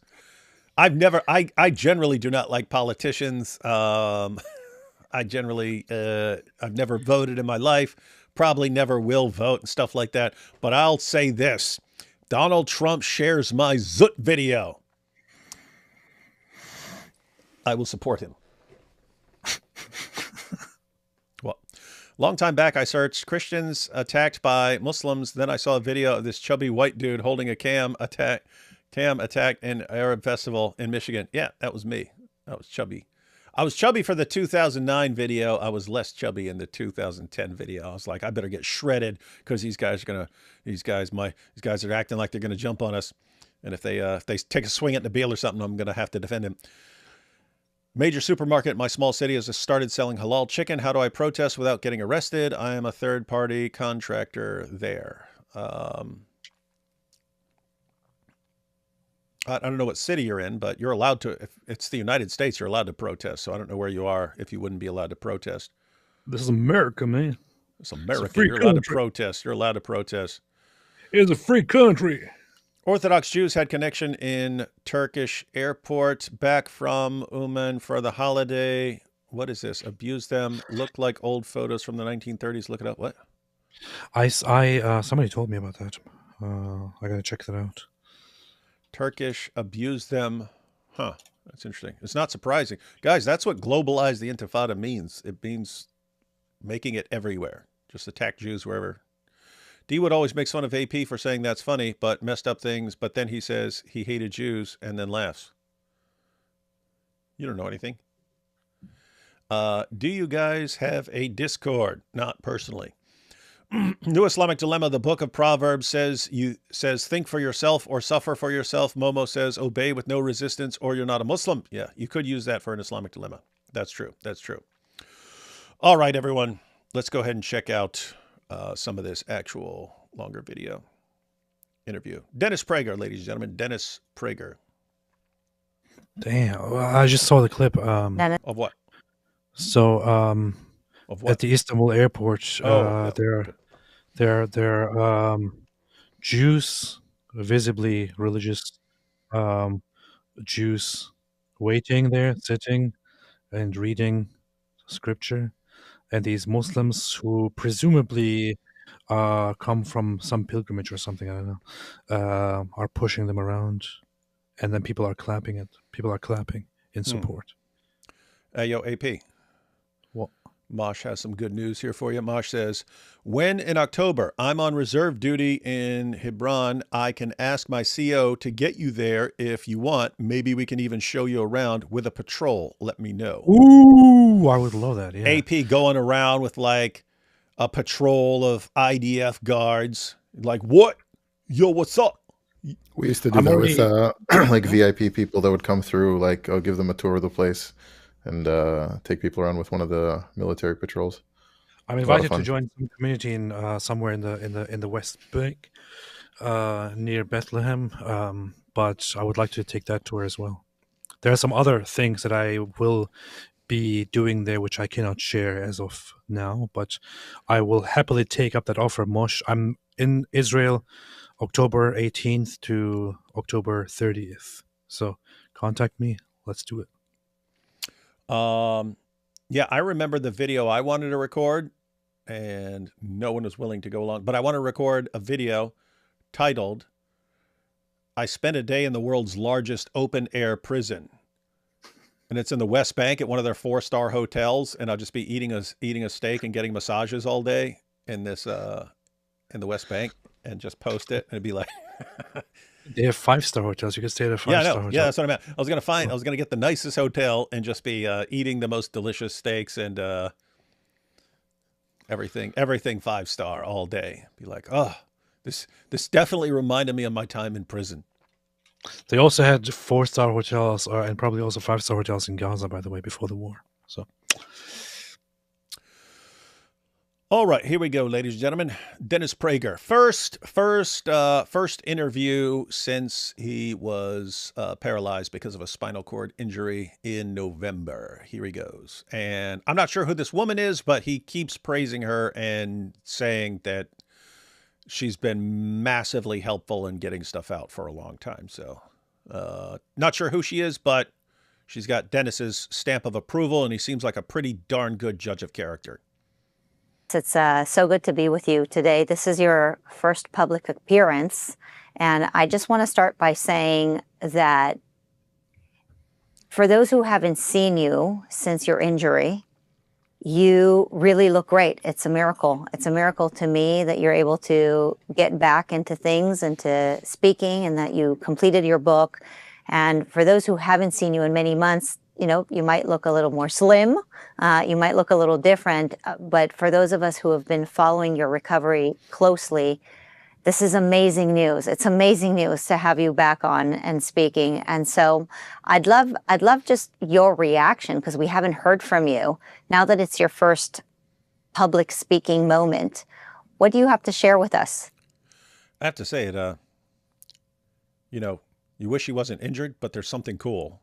There's something cool about being paralyzed and still, I mean, he just finished a book. That's what he's been doing. He wrote an entire book while paralyzed, and now speaking again while paralyzed. There's something super cool about that. I don't know. Well, there's a long version, there's a longer version, and there's the longest version. There are very few short versions. It is a remarkable thing that I am on video and speaking. When you first saw me, I was not even speaking. I think the first 3 months when I was on full ventilator, meaning that it did all the breathing for me, no one can speak while on full vent. So I would point a laser beam at letters. I mean, it was... Whoa. I'm amazed I didn't go crazy. You hear that? So, yeah, he's been improving. Full vent means it's pushing the air in and out. And so, yeah, he was saying he was gosh, he was writing by pointing a laser pointer at letters. That's a lot of work. Let me tell you a story. I don't know if you know this.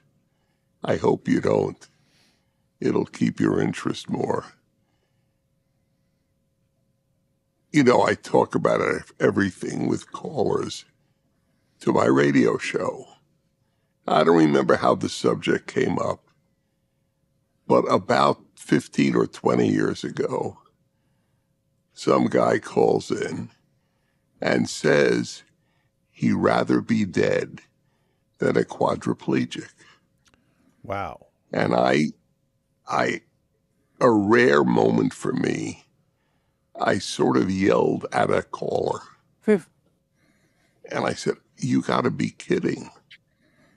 You have your mind and you can speak, and you rather be dead because you can't move your limbs? And irony of ironies, my theory was tested. That's exactly my condition. And I'm thrilled to be alive. We are all our mind and our ability to communicate. Would I wish I could move my limbs? I dream about moving my limbs almost every night. Of course. And he doesn't mean like I wish I could move. He means he dreams about it. In his dream, he talks. I've seen a couple of clips from this, but he talks about dreaming, or even thinking. Especially after he wakes up, he'll think I can move my hands and stuff like that, and then he finds out he can't, and so on. So, of course, I would love it, but I'm alive, and I have my loved ones, and I have the public. And I think I could still make a difference. Wow. Would I rather be dead? It's inconceivable. Just, I love life. And I love so many people. And of course, I love my wife and my kids and my grandkids. I mean, you know. Now, I'll tell you one other interesting thing. I have a book on happiness. It's 26 years ago it was published by HarperCollins. Happiness is a serious problem. I would not change a word. That is how philosophically prepared I was for this terrible thing that I have encountered. I just have to point out, if anything is a valid use of the word based, it was that right there. That would be the most valid use of the word based that I could imagine. Very based. Yeah, I don't know that I would have the same level of devotion to life still in that situation. Like that's pretty intense. I mean, it's got to be a big thing to have kids in that situation, right? Mm-hmm. To have a wife, right? That does obviously, I'm thinking about that, like having a wife and kids, that would be the thing driving that for me. But without that, I don't know that I would have the strength to feel, still, yeah, I'm happy to be alive in a situation like that. So that is pretty based. Yeah. And I've had, we had 5 sons, and 2 of them had a rare muscle disease, but, have one passed away a couple years ago, but they're basically similar to that. One could sit up and stuff like this, and they would use their, they could use their arm. Basically, your muscles are really, really weak, so you could still move and stuff like that. So you're not a quadriplegic. You just have really, really weak muscles, so you can't lift anything heavy and can't stand and so on. But it gets worse over time. It gets worse. It's not a degenerative disease, but you basically get heavier and stuff like that. You get bigger and heavier, and your muscles don't get stronger and so on. So you basically end up to where you are basically like that. And one of the things I know is, and anyone can know this just by looking, is that everyone has to do everything for him at this point, as far as feeding him, bathing him, changing him, all those kinds of things and stuff like that. And so the remaining completely remaining happy in all this, and still trying to make a difference in the world. Pretty good. What I wrote in there, like about expectations, and my motto, if nothing's horrific, life is terrific. If nothing's horrific, life is terrific. And I live by that. I never thought that nothing horrific would happen to me. I always believed I might well be the other guy. Because people think it's always the other guy who gets into a terrible car accident or a skiing accident or a fall, which is what I had. I never thought that. So every day I said what I thought, how lucky I was. And that I was unlucky. And as I write in my Bible commentary, in the book of Numbers, the 4th book of the Bible and of the Torah, there is a commandment of God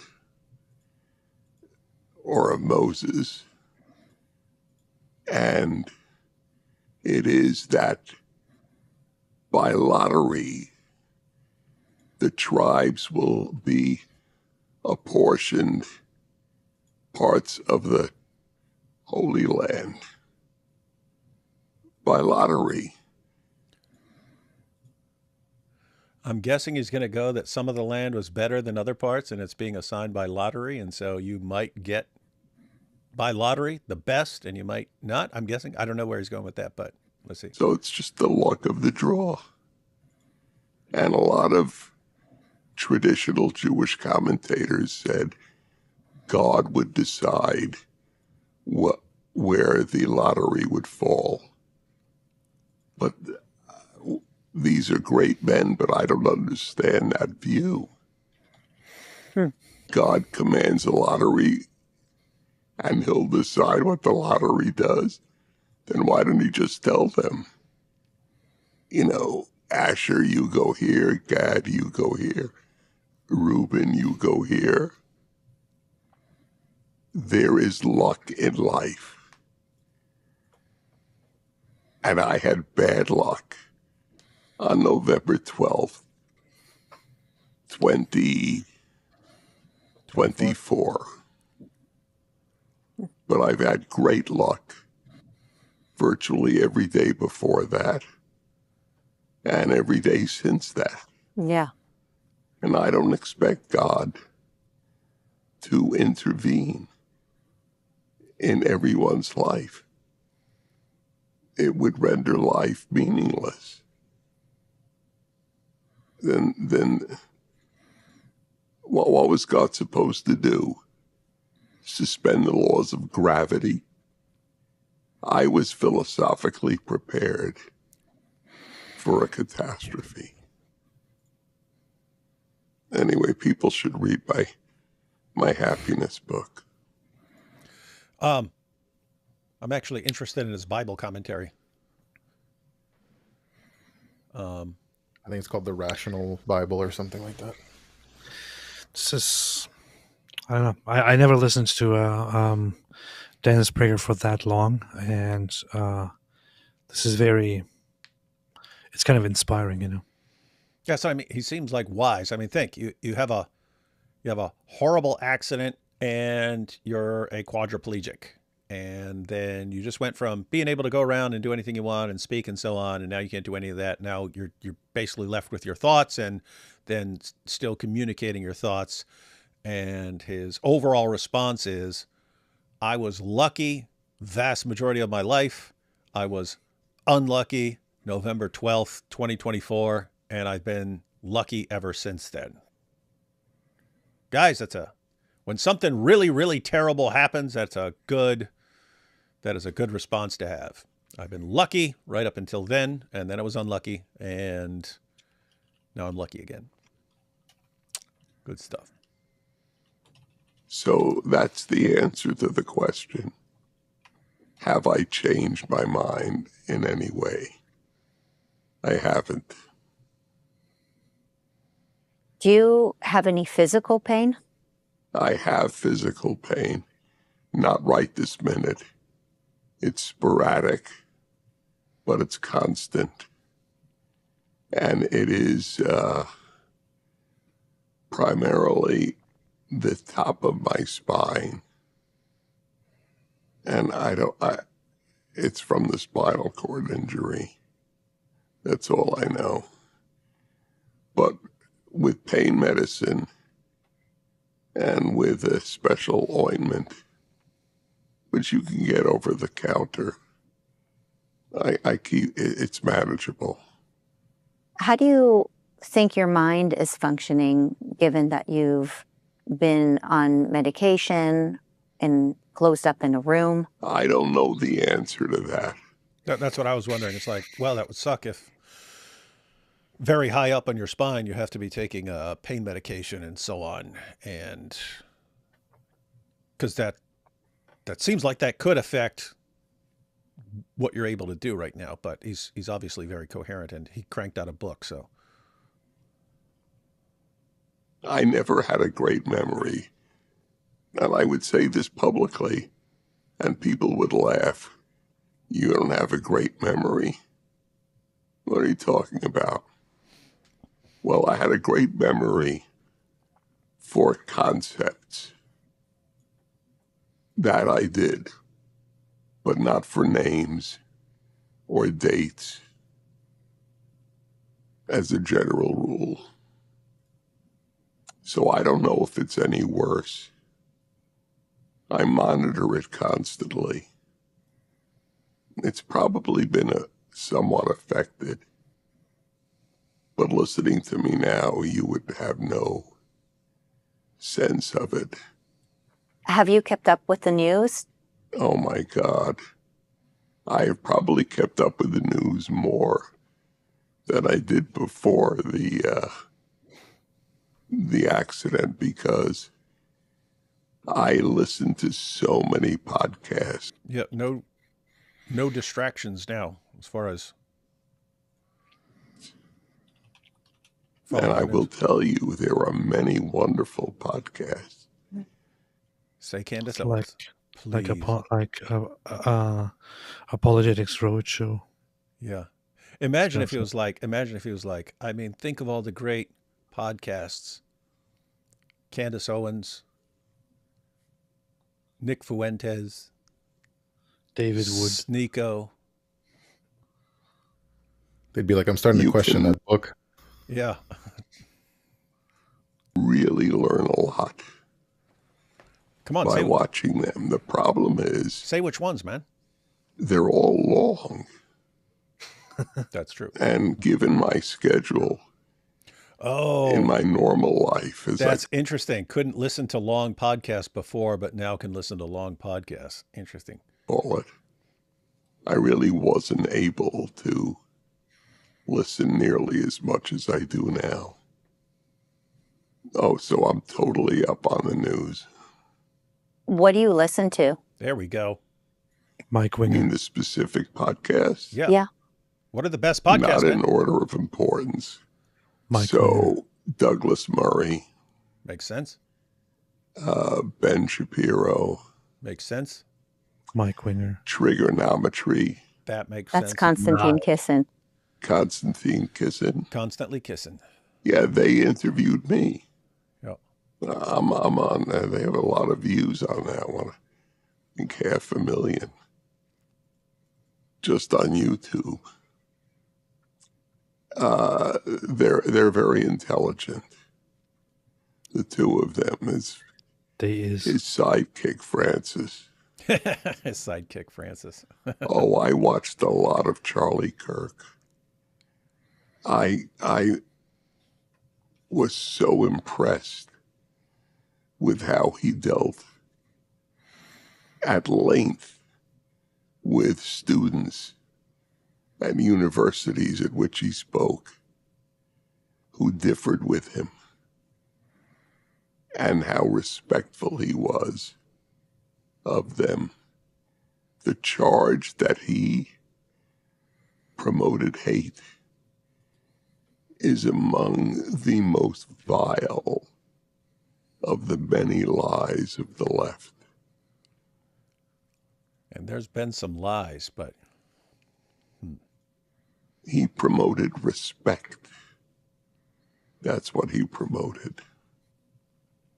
So I would watch a lot of his interactions. Talk about a memory.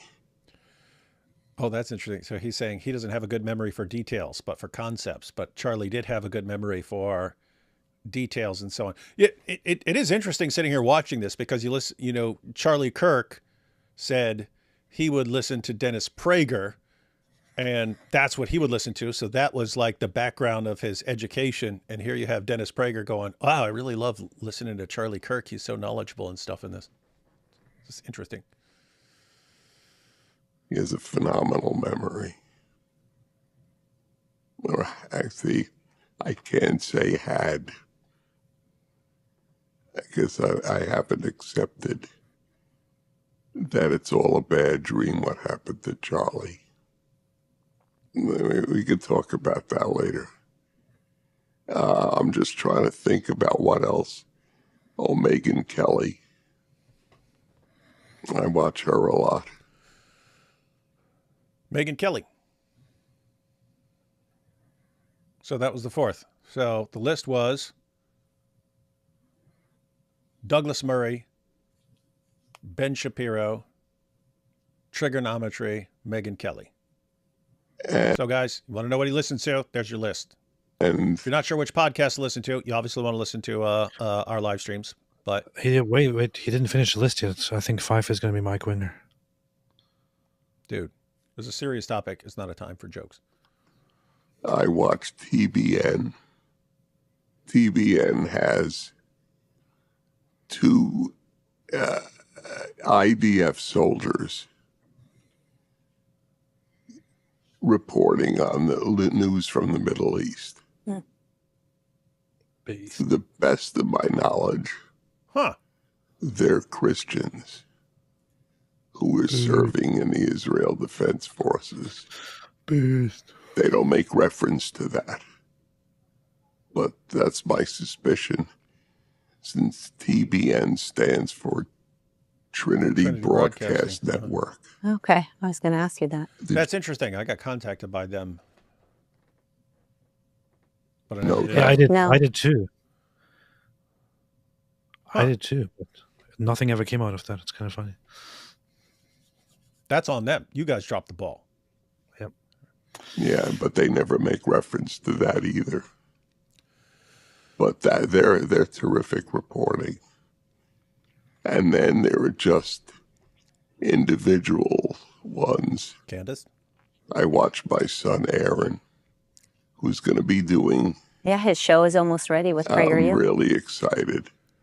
And for the record, Aaron, I had nothing to do with your decision, PragerU's decision, to have him Aaron as a Prager. regular feature. I never mentioned him to you. And I was just thrilled, obviously. Dang. I just looked up Aaron Prager, and yeah, he has a video from 5 days ago. It's only 13 minutes, but a video from 5 days ago with over 800,000 views, but it's on recovery from drug addiction. So I don't know if that's his story about recovery from drug addiction or if he's just talking about it or something like that. But a lot of people watching it. I'd be interested in seeing if the saying is true that the apple doesn't fall far from the tree. That maybe he'll be replacing his dad eventually. But I played no role. Well, you played a role in raising him, which is partially why he has such discernment and abilities. So I think you get some credit for some role you played. That. Oh, hey, actually, yeah, I think that's him because he had his own channel. He had his own channel called American Recovery with Aaron Prager.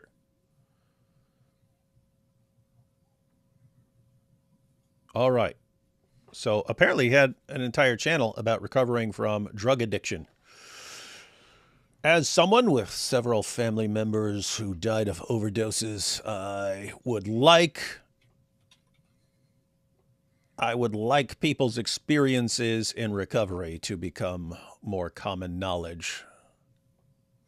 And it would be good for people to work together, get together, help each other instead of being on their own. And that's a problem with addicts. They're embarrassed about being addicts. Like they don't want other people to know. And so they got to kind of keep everything to themselves. And then they OD and they die. When if they'd had help, then, maybe they wouldn't have died. True. Yeah, but on the operation side, that was us. Right. But anyway, I will take credit for that. I raised him and his spectacular brother, David. Based. His older brother by 10 years. He's talking about I you. raised them both. Base name. In a very simple, with a very simple doctrine. I care more about your character than about your grades or about what college or if any college. Your character is everything. And it worked out, thank God. In Aaron's case, it was a challenge. He was, his late mother and I adopted him at the day he was born.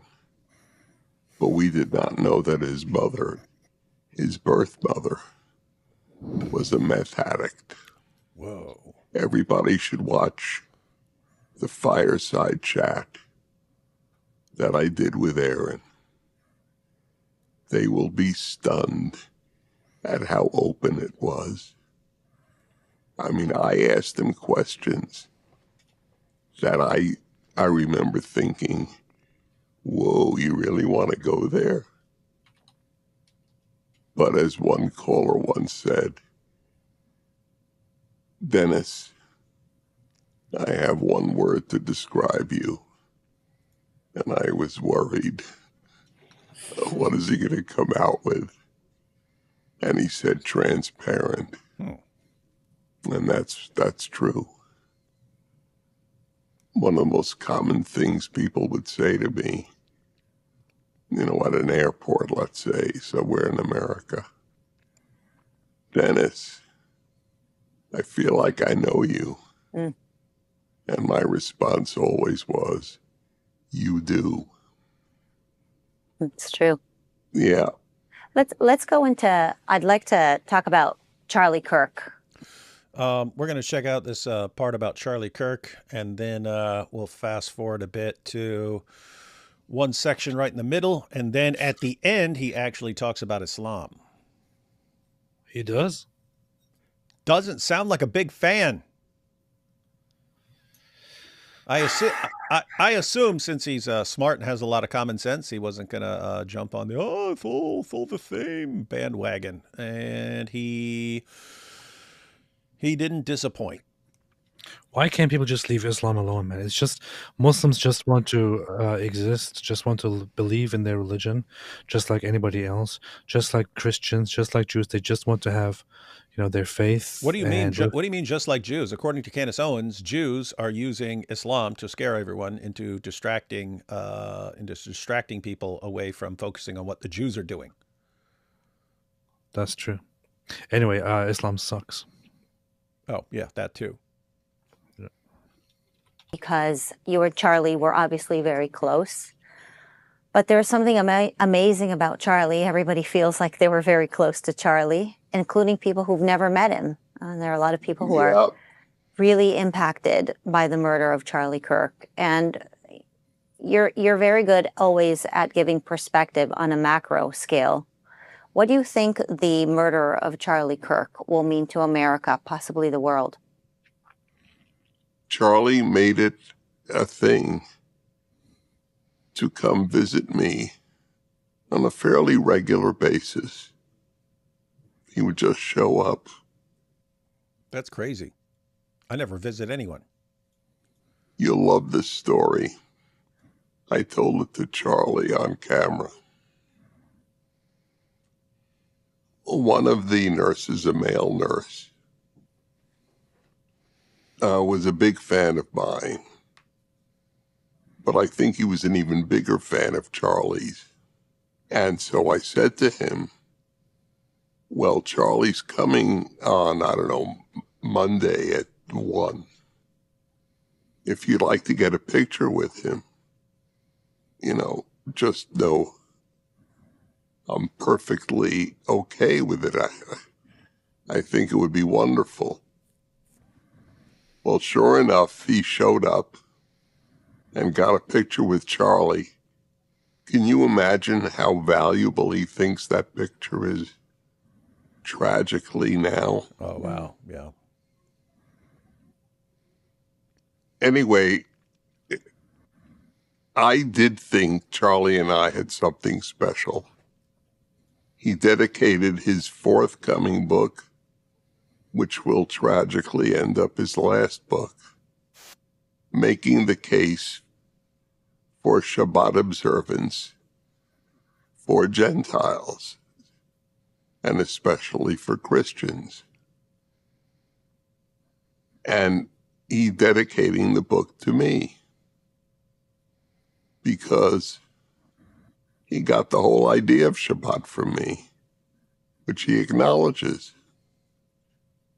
We both spoke at Arizona State University, and his whole speech was on why people should observe Shabbat. And I mean Friday night to Saturday night. Yeah. He was not talking about Sunday. He was talking about the Torah Shabbat.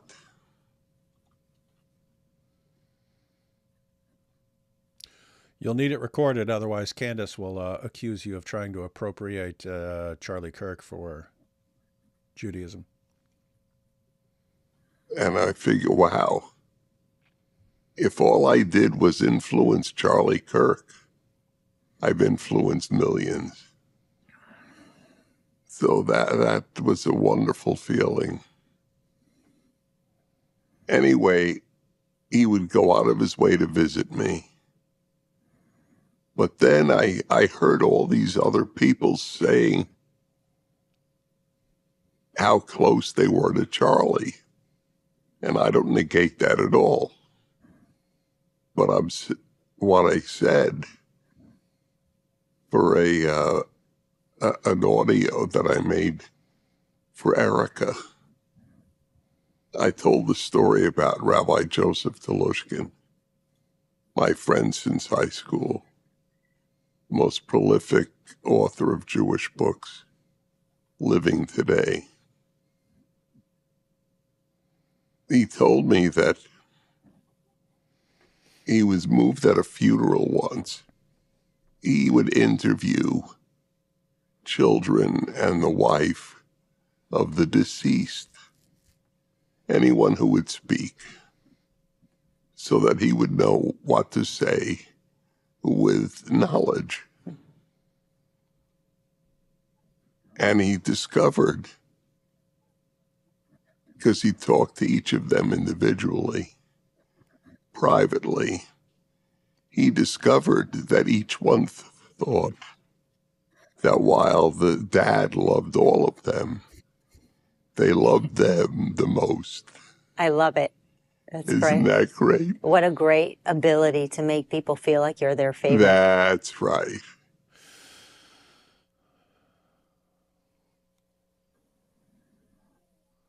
Or you could have the ability to make everyone think you hate them.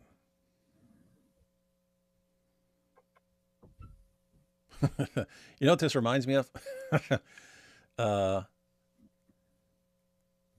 Years ago, Marie was saying, Marie said, she said something about loving all the kids equally. And I was like, what? How? They're not the same. How would you love them all equally? And she goes, well, what? Who do you love best? And I go, that one. She goes, what? That's terrible. Anyway. All are equal, but some are more equal than others. Yeah.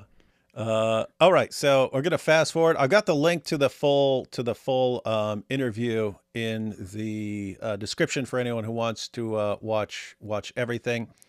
Just wanted to fast forward to part 2, him talking about anti-Semitism a bit and some of the stuff that's going on, and then we'll see what he says about Islam. Let me see. Kind of hard because this is a really long one to zoom in on everything. I'll just jump in right here. We'll see where this is. Which is exactly what I do. From the time that I spent with you and Charlie, it seems like you barely spoke about politics. It was always about That's morality. correct. I don't recall us talking politics almost ever. That's right. He would call you the moral giant, and he would call you because he would want clarity on how to do the moral thing. He was kind of obsessed with doing the moral thing. Yeah, well, he was preoccupied with, to his great credit, with what you call the moral thing.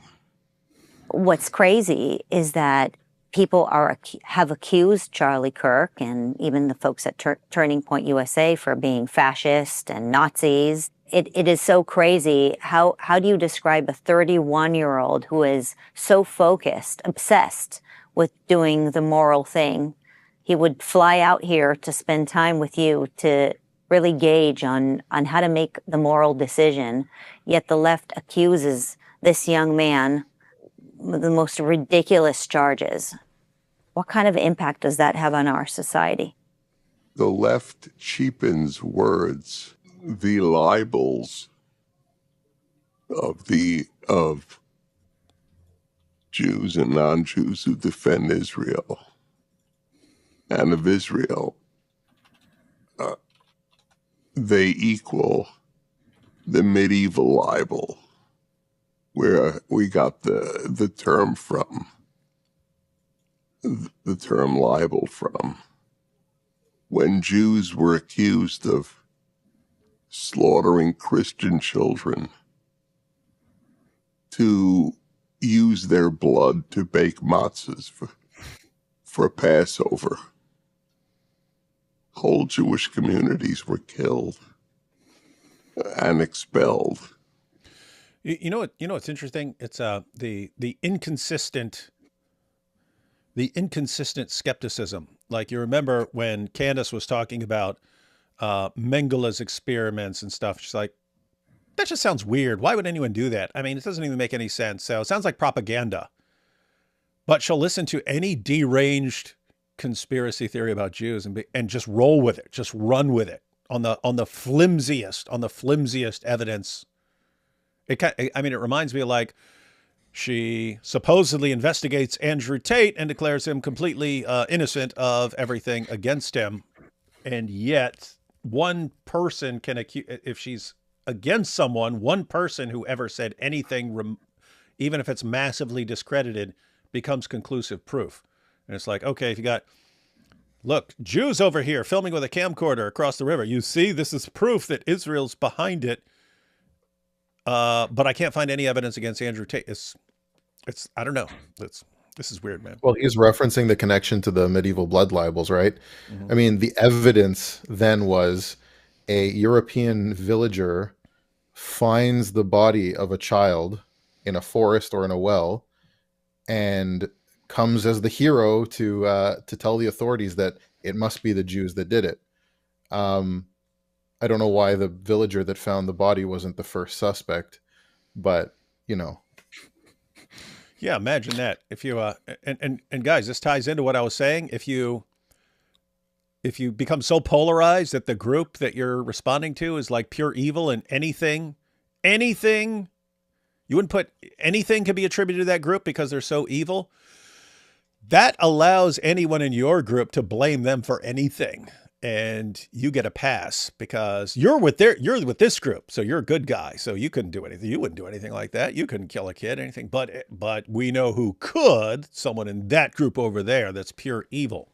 And seems like, I mean, he just pointed out it's like what's going on now is like basically on the same level as that sort of thing. And I think he's right.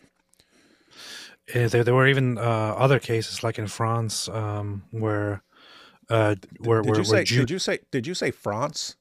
France, where Jews themselves reported that they found a body in next to their home in an alley, and then reported this to the police, basically. After which, the Jews were accused of having killed him. It's just there's just no way out, you know. It generally coincided with somebody in the community owing a large amount of money to said Jews. Yes. Yes. That's messed up.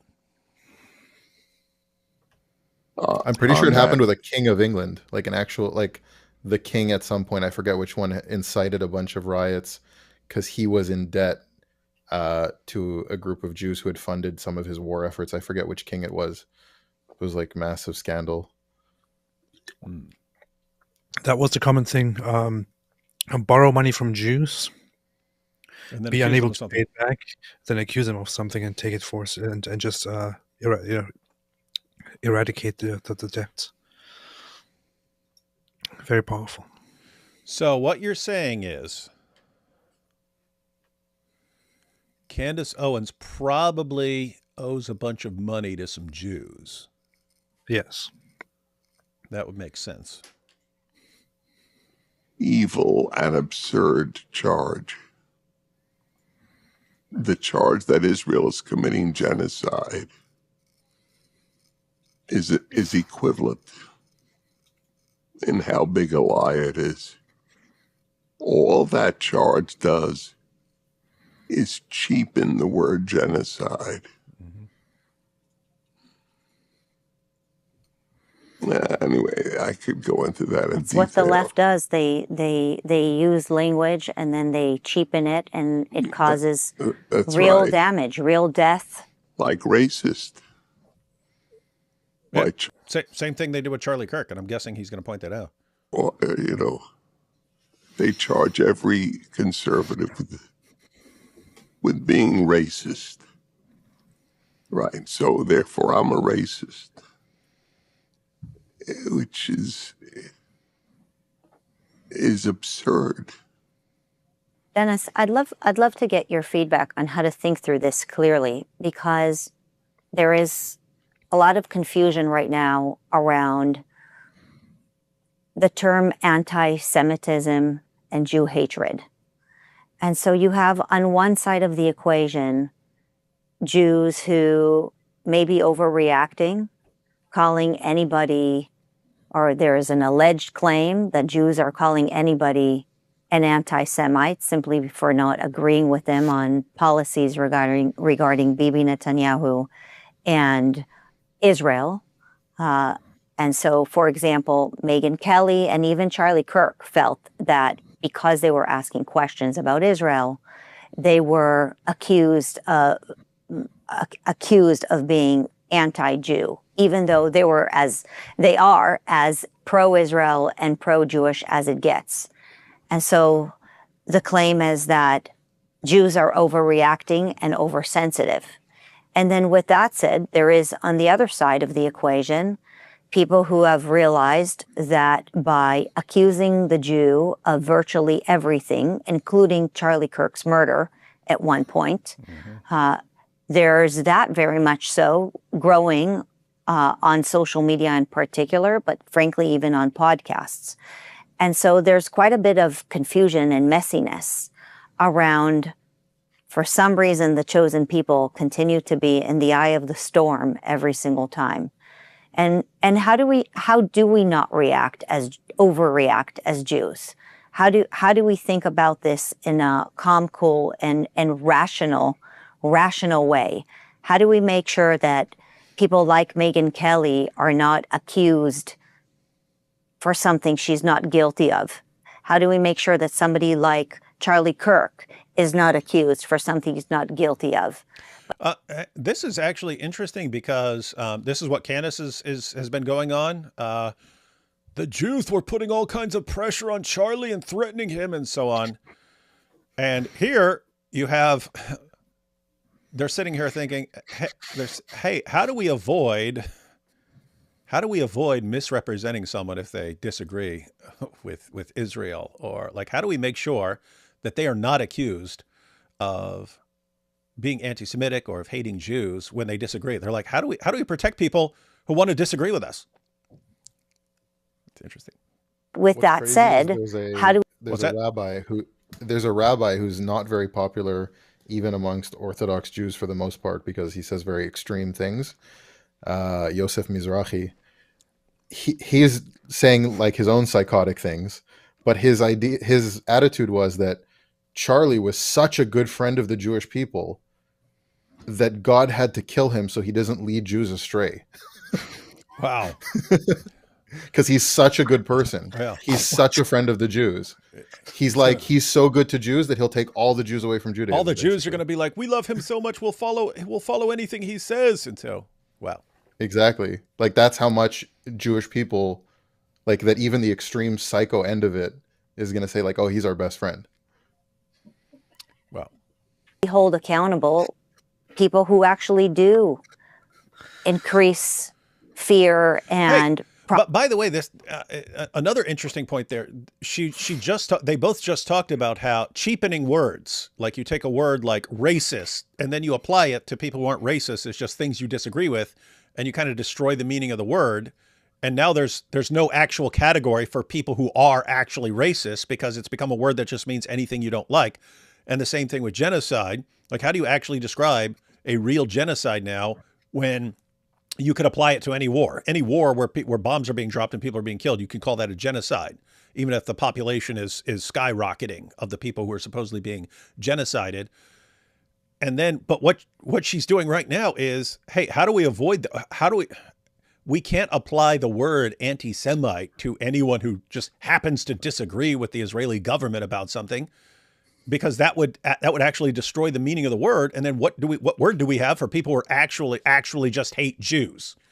And so it's like, hey, let's avoid destroying language the way other people do. It's actually good. It's a good idea to think about actually protecting language from people who want to destroy it. Propagate anti-Semitism. How can we think about this clearly? Okay. Let me begin by making clear there's no such thing as we.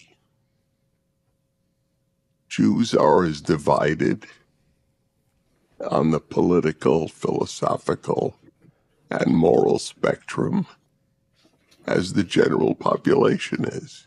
That's some of this was in the a shorter video that they put out that was specifically about Charlie Kirk and Megyn Kelly and responding to people who would call them anti-Semitic. And so some of this was in there, made an interesting point about referring to the Jews. He said there is no the Jews as far as doing things because they have extremely different views among them. But that's just what the Jews want you to believe. The Jews want you to believe that they have different views to trick you. Oh, I have no control over what any other Jew thinks. Oh, all Jews control the Jews. The Jews who accused Charlie Kirk or Megyn Kelly of being anti-Semitic were I have to be clear here. I haven't heard Jews calling them that. I saw very few. I've heard. Time. Yeah, I've heard other people saying it, but it's normally people who are like pro-Israel to the extent that you can't say anything critical because then you're helping Hamas. But when I saw that, it wasn't even from Jews. It was just from people who are extremely like pro-Israel. You're saying you have seen it, AP? I've seen it from few Jews, and there was some there was like a big disagreement. So it was generally a minority, a few Jews who said that Charlie's being anti-Semitic or something, while most Jews were saying that this is not true and Charlie Kirk is our friend. So that's my observation. Let's see what Dennis says. fools. And let me add, we have no idea who they are. I still don't know who these Jews are. Who are these Jews? Certainly not us. Well, if you don't know, no one knows. And I mean that quite seriously. I knew I didn't know, but I also knew I may not be as up on these details, but they've never mentioned who it was. I'm not saying they don't know, but I've never heard who it is. And you haven't heard who it is, correct? I don't know who they are, and I can certainly tell you, even if we found out their names, they don't represent me or you or many other people who share our great admiration of There's no Charlie. such thing as representing all the Jews. Yes, that's right. It doesn't exist. But that's how it works. That's how it goes. Well, If Bob does something bad, then it's Bob did something bad. If Ahmed does something bad, then it is Ahmed did something bad. If, however, Mosh Nathaniel Cohen does something bad, it is Jews did something bad. That's how it works. It's like saying somebody represents all Americans. Or all Christians. Right, exactly. So why do you think people tend to group the Jews as in That's the Jews? right. That seriously, that's something we keep like noticing over and over again. Like every rule we're ever told about distinguishing between a person and the group, every single rule that we're told by Muslims, by leftists, everyone, it suddenly flies out the window instantly with the Jews. And then all rules are off the table. And it's not even like, look what this Jew did here in the world today. It's here's what a rabbi 1,300 years ago said. Therefore, you see, Jews. That's Nick Fuentes right there. Nick Fuentes did that. I've seen Nick Fuentes do that repeatedly. Here's what a rabbi 1,300 years ago said. So that's what the Jewish manager of your bank believes, and that's what he's convinced about you. It's like completely deranged. What's ironic there is also that they're being lumped into categories that just don't go together. So like Orthodox Jews will say like, yeah, if you were born a Jew, you're always a Jew, so on. But like ideologically, you probably have big differences from secular Jews. And people like Candace Owens are lumping into one category ultra-Orthodox Jews who use the Talmud, let's say, as a source material for further conversation to come to religious law. And she's lumping in those people with secular Jews who hate rabbis, who hate other Jews, Exactly. who think that Judaism, like religious Judaism, is despicable, and they're the furthest thing from Jews on ideology as far as religious ideology. And she's putting them in the same category as if they're the same people, and then saying these are, and none of them subscribe to any belief that she's ascribing to them. Yeah, and then she's putting them all in the same category. And it's not just like lumping all of them together today. Again, it's throughout history, so that, a rabbi from 13, 14 centuries ago, that you can apply to all Jews. And then, but it goes all the way back to Jesus, right? That's why they call them Christ killers and stuff like that. Like, you are all responsible. You Jew today living in Tel Aviv, you are evil scum because of, what what the Jewish religious leaders did in the first century, and I don't know. There is something demonic about this, right? Like people can't, like you can't be this completely mental and deranged that you have this one rule that you understand, you know it your entire life. You were told every day of your life, don't blame all Muslims just because of what these Muslims do. And then you just instantly, rules go out the window with the Jews. Like I don't know. These are the times when there seems to be something spiritual at work because you can't be that irrational. You can't have that many people being that irrational in exactly the same way. It's weird. I also have I got a Byzantine Catholic prayer book, and there's a prayer for one's enemies, and it like basically starts off, which is very important for me. I have trouble forgiving people, but it starts off basically, you Christ who forgave those who crucified you. And I think that's pretty much understood across the spectrum of Christian belief, and yet people professing to be Christians can't seem to get that through their heads.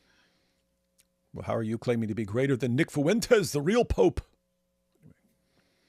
This is just like, you see this with some people trying to claim the New Testament and trying to claim Christianity and then create anti-Semitism from it by, for example, deliberately misreading or unknowingly misreading, in some cases, maybe, I don't know, phrases such as that the Jews who killed Jesus and who killed the prophets and so on, which is a very specific reference where it references the Jews as opposed to the Gentiles, for example, where Gentiles at the moment do certain things to the people, such as the Jews did certain things to the people. But Groypers, for example, will like to pick that quote and say, look, even the Bible says the Jews collectively killed Jesus. And that they are the Athenians didn't have prophets to stone to death. Only the Jews had prophets to kill. I first had this whole thought when I was in Israel, and David, you probably remember this, but when we were there, and I was an atheist. I was a hardcore atheist up until that time, and that's when I started thinking there's something weird going on, man. There's something really, really strange, maybe demonic going on out here, of people having this very coordinated, irrational, brutal, completely undeserved hate toward Jews, when these people are fantastic, So I don't know, that's where everything started. Hey, so that's actually interesting, because occasionally you see people who start believing in God because they start believing in something, in like genuine evil, like something demonic. And they're like, well, if there is this actual evil spiritual realm, then there is a spiritual realm, and the material world is not all there is. And then that kind of, they start. So it would be interesting if all the people hating on Jews and guys, just because so many of you are completely clueless, I'm talking to you Groypers and stuff like that.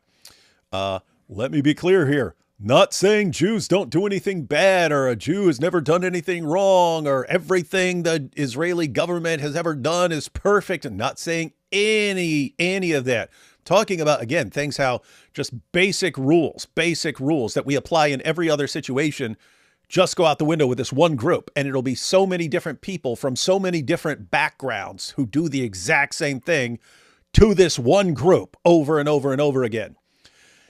And it looks like there's something spiritual at work there. But it would be an interesting, potentially positive outcome if you have a bunch of people who are kind of watching this go on, and you end up with a bunch of atheists and agnostics going, there is something spiritual going on in all this. Maybe I need to think through my beliefs a little more. That's kind of why I want to invite people to visit Israel and to experience it for themselves, and then to comment about it again. Hey, because you should start leading tour groups, man. Yeah, I should. Tour Israel with AP. Because it was really, it's not an overstatement, but I've been to many different countries. Been to many different countries in Europe, many some places in the Middle East, and all that. But Israel was really the place that I was most fascinated by, especially in terms of the people, because the people were fascinating and very cheerful, joyful, happy, very friendly, very nice, very distinct from every single place that I've been to. And after visiting more places after Israel, I still hold that opinion very, very much. And it was just incredible to see how these people get so much hate and so many conspiracy theories and such brutality, such lies against them all the time. This really led me to think there might be some rational explanations to why Jews are being so targeted with hate, but even the rational explanations that they kind of stop working at some point. This is more than that. That's really what I thought. But yeah. Question to you, Ash. So you are Jewish originally, but you are now you're a Christian now. You go to liturgy. Yeah, I grew up Chabad. I wasn't born in Israel, but I immigrated to Israel when I was on my own when I was younger, and I served in the IDF and all that. But yeah, I mean, it was a long process. Took me a number of years. Like I told David earlier, it took me a number of years from the time I first read the gospel till very recently becoming a believer.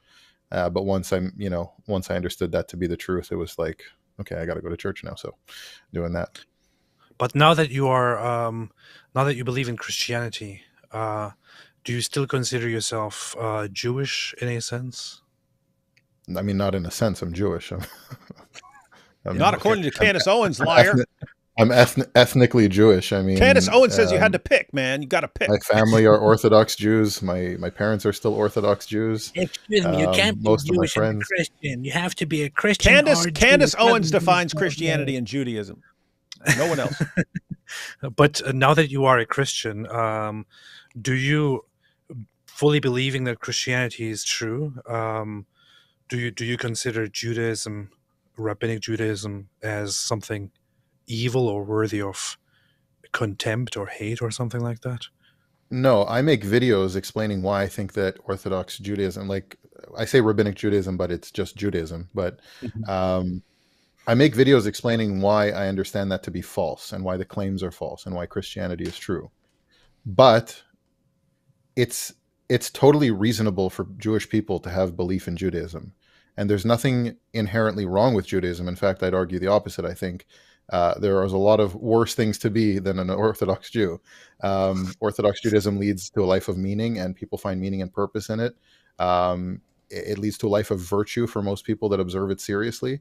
I think it's incorrect theologically. I think it's incorrect philosophically, but I don't think it's a bad thing. And I hope that if a Jewish person is not becoming a Christian, that they remain an Orthodox Jew for pragmatic reasons. Fantastic. See, why not just act like this? So here we have an honest person. You could end up being completely a Jew hater for the clout, for the money, for whatever it is. I mean, there really is a market for that right now.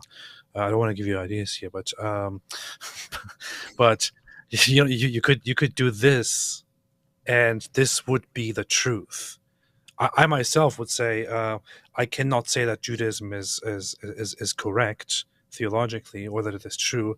I have, however, a lot of respect for it, and I think that I see a lot of goodness in Jews practicing Judaism. I love it. I would still consider Christianity the ultimate truth, but that is just the way it is. There is nothing uniquely evil or uniquely bad about it. In fact, it is probably one of the much better ways to live. I think even though I think that Judaism is wrong theologically, like I said, I think it is uniquely good in a lot of ways. Yeah. And I'll stand by that, and I'm not going to sell anyone out. But that's the reality of the situation. Alhamdulillah.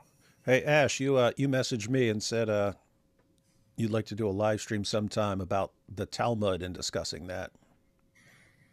Yeah, we could do that. That would be interesting. Yeah, a lot of people. A lot of like the Groyper mentality and online orthobros. Sorry, AP, but I'm not sorry.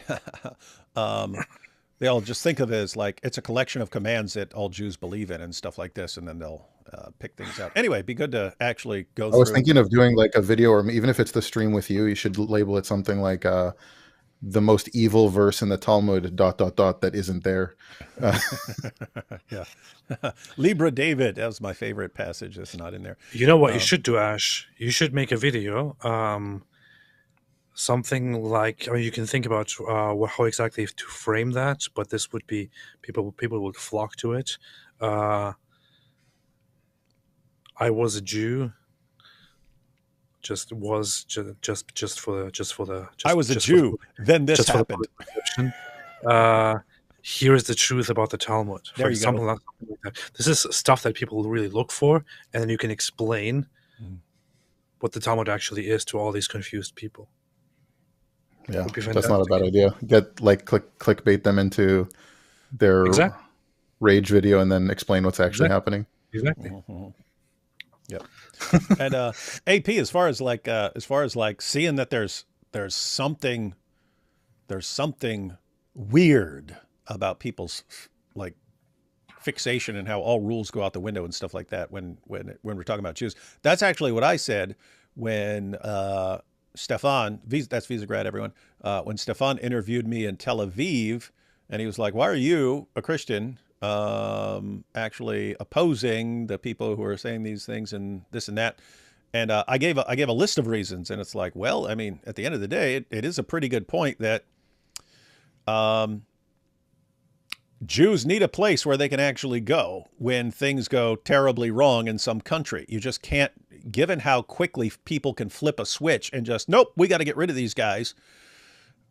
Kind of makes sense that there needs to be a place where Jews can go, where they do not depend on other people for their safety and so on. So I was pointing out things like that, and I give a bunch of points, and I go, but then at the end of the day, it just seems like there's something demonic going on with the hatred. And even if I didn't know anything else, I said it could be anything, right? If you had a bunch of demons, and I saw all these demons were going after a squirrel, and they were obsessed with attacking the squirrel, I would just have an inclination to protect that squirrel. Like, I don't know what's going on here, but I know these guys are evil and they're ganging up on this, and that makes me want to find out what's going on and protect whatever they're going after. But it's the same with anything else. When you see like Muslims and communists and also all sorts of things aligning, it can be on anything. And they're attacking something. I'm like, wait, why are all these people who have completely different views all uniting against that? What's going on here? I understand, but Stefan probably asked you like this. So, why are you, a Christian, so bothered with what people say about Jews? That's not what happened at all. Is that how he acts when he's recording you? Yes. Oh. Yeah. He knows I wouldn't stand for that.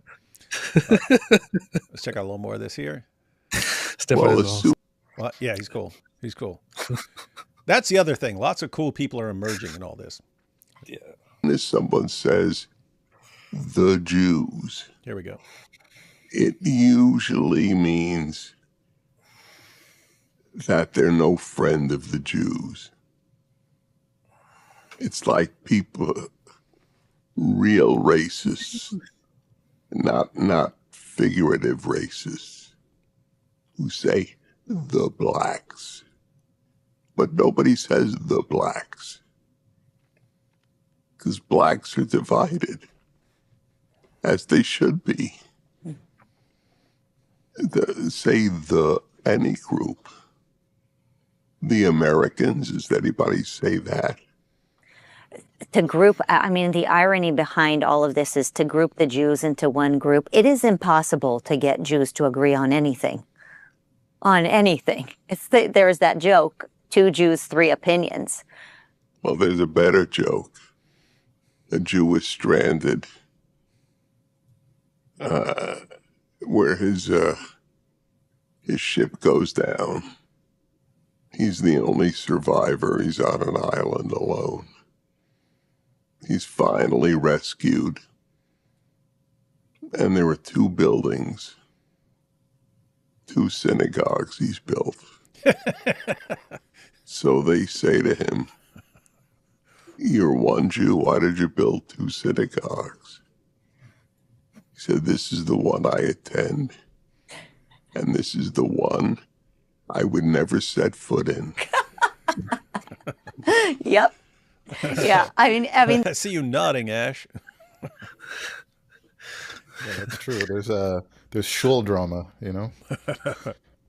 this goes so way back. Even within American history, you had Chaim Solomon, who was one of the main funders. 1 second. Pyro says, please wish me a happy birthday. Happy birthday to Pyro. Happy birthday to Pyro. Happy birthday, dear Pyro. Happy birthday to you. There you go. But here's how we actually do it.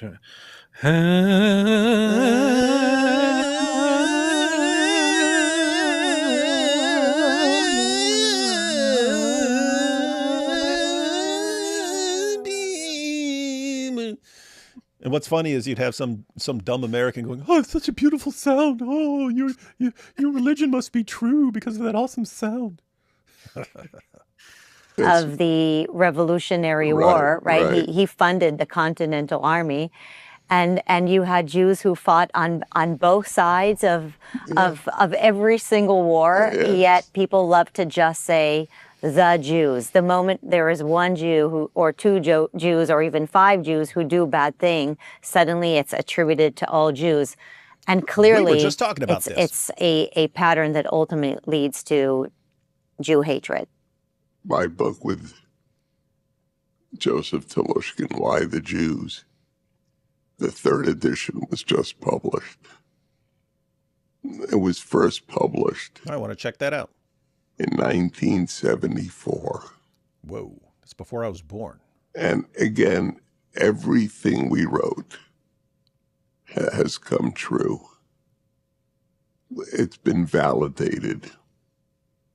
So, Dennis, but what's your comment about people who are accusing Megyn Kelly, let's say, or have accused Charlie Kirk of turning on Israel or being anti-Semitic, or maybe even not anti-Semitic, but turning against the Jews?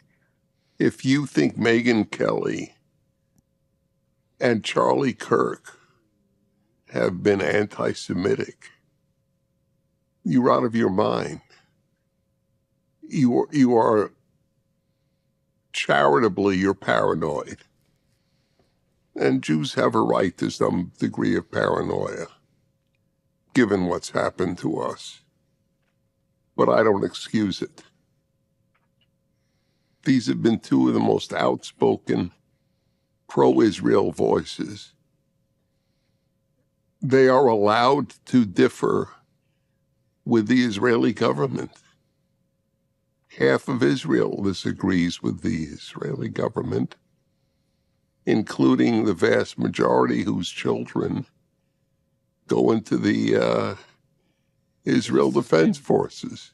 What? Is this the same Telushkin that he's talking about? Why'd you get all quiet? Is this the same Telushkin that he's talking about? How would I know? Rabbi Telushkin? It sounded so familiar the entire time, and then I realized, wait a minute, I have this book. I read this entire book. You didn't read that. You didn't read that giant book, man. I've never seen you actually read one page of one book, but you have all these books. Well, I have to say that I read it. I don't actually read it. Just don't rat me out, man. Interesting. I have watched both of them in their outspoken defenses of Israel, which unfortunately takes some courage today on the right. Yes. There are a lot of voices that are anti-Israel. Yes. There were voices on the right that were anti-Semitic Yes. in William Buckley's time. And he, to his great courageous credit, publicly rebuked them. It was a very powerful moment. Based. It's what they call It took a based. lot of courage. Courage is the rarest of the good human traits, as I always point out. There are a lot of good people, but there are very few courageous good people. I would only say to Megan and Charlie, in fact, I had every desire to call Charlie to talk to him about this. You can't say the Jews anything. George Soros is a Jew, and Benjamin Netanyahu is a Jew. Do they have anything in common? Just that they're Nothing. Jews. Absolutely You shouldn't ask nothing. this question to Groypers. Yeah, of course, they're the exact same thing. One is on the right and one is on the left, and therefore they have nothing in common. The Hitler and the Nazis would say Jews were the inventors of communism. Oh, Candace would say that too. And so would Daniel Hakikachu. And Stalin would say that the Jews were the inventors of capitalism. So you can't both be right. Stalin. This is what... You can't say the Jews anything. You can't say the any group. The Americans, the whites, the blacks. That's not true. You can say the Groypers are evil scum. It doesn't work. I know you said All right.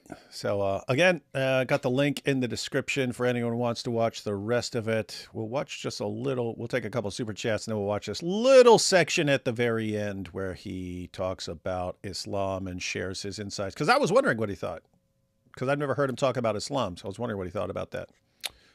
Take a couple By the way, just on the Soros Netanyahu thing, I mean, literally polar opposites. George Soros sold other Jews to the Nazis. Benjamin Netanyahu risked his life to save other Jews in life-threatening operations, right? So literally polar opposites. And then on the communism thing, there's a famous figure in Jewish history, the guy who was nicknamed Subota, which means the Sabbath in Russian, because he refused to work on the Sabbath and was basically exiled to a work camp in Siberia for it. Like, one of the groups heavily oppressed by the Soviet Union was Orthodox believing Jews. So the claim that the Jews are responsible for it's, again, lumping people together in categories that just don't fit. Weird stuff. Hey, Diddy, how are you? I don't know. Who you calling Diddy? Everyone go tag Trump in the Al Zut video now. Do you think Candace would pronounce it Al Jut? Yeah. Probably. Lol, Ash, I'm talking about a low-cost version of it. Oh, when you were saying taking someone VIP. Yeah. And awesome. I'll start asking tomorrow and update you. So you got it there. Mosh Cohen is on the job. The KKK way back had an internal Bible booklet called the Koran, Clan plus Quran, because then they thought Islam cool because of the shared hate for Jews and blacks. Yeah, I did a video back in the day where we included, I actually have a copy of the Koran. It's like their manual and they just loved doing little weird puns like that. Why do you have it? Because everyone has to have that book. And now D Wood thinks being paralyzed is cool, smacking my head. What is this psychopathic channel? Yeah, I know. That's true. Gad Sad said that him not keeping kosher doesn't mean he's practicing a more peaceful version is Judaism. Same goes for Muslims and Islam. Hey, this is from Mrs. Apostate. You men were made for times like these. That's what we're here for. She means based men. Still no answers why Jews build tunnels under New York City. Don't we know exactly why that was? I'm going to assume this is a joke. Yeah, we knew what that was about the day that it came out, but of course everyone missed the actual reports. So, much love, guys. Wish YouTube didn't take portions of these super chats. Yeah, evil YouTube must be run by the Jews. Sending all the money to the IDF and Mossad. Prager is one most amazing teachers I've listened to. Yeah, that's why I am going to listen to some more Dennis Prager. His Bible commentary is on the first 5 books, Genesis through Deuteronomy. Does anyone know if he finished it? I mean, finish the entire Bible? Or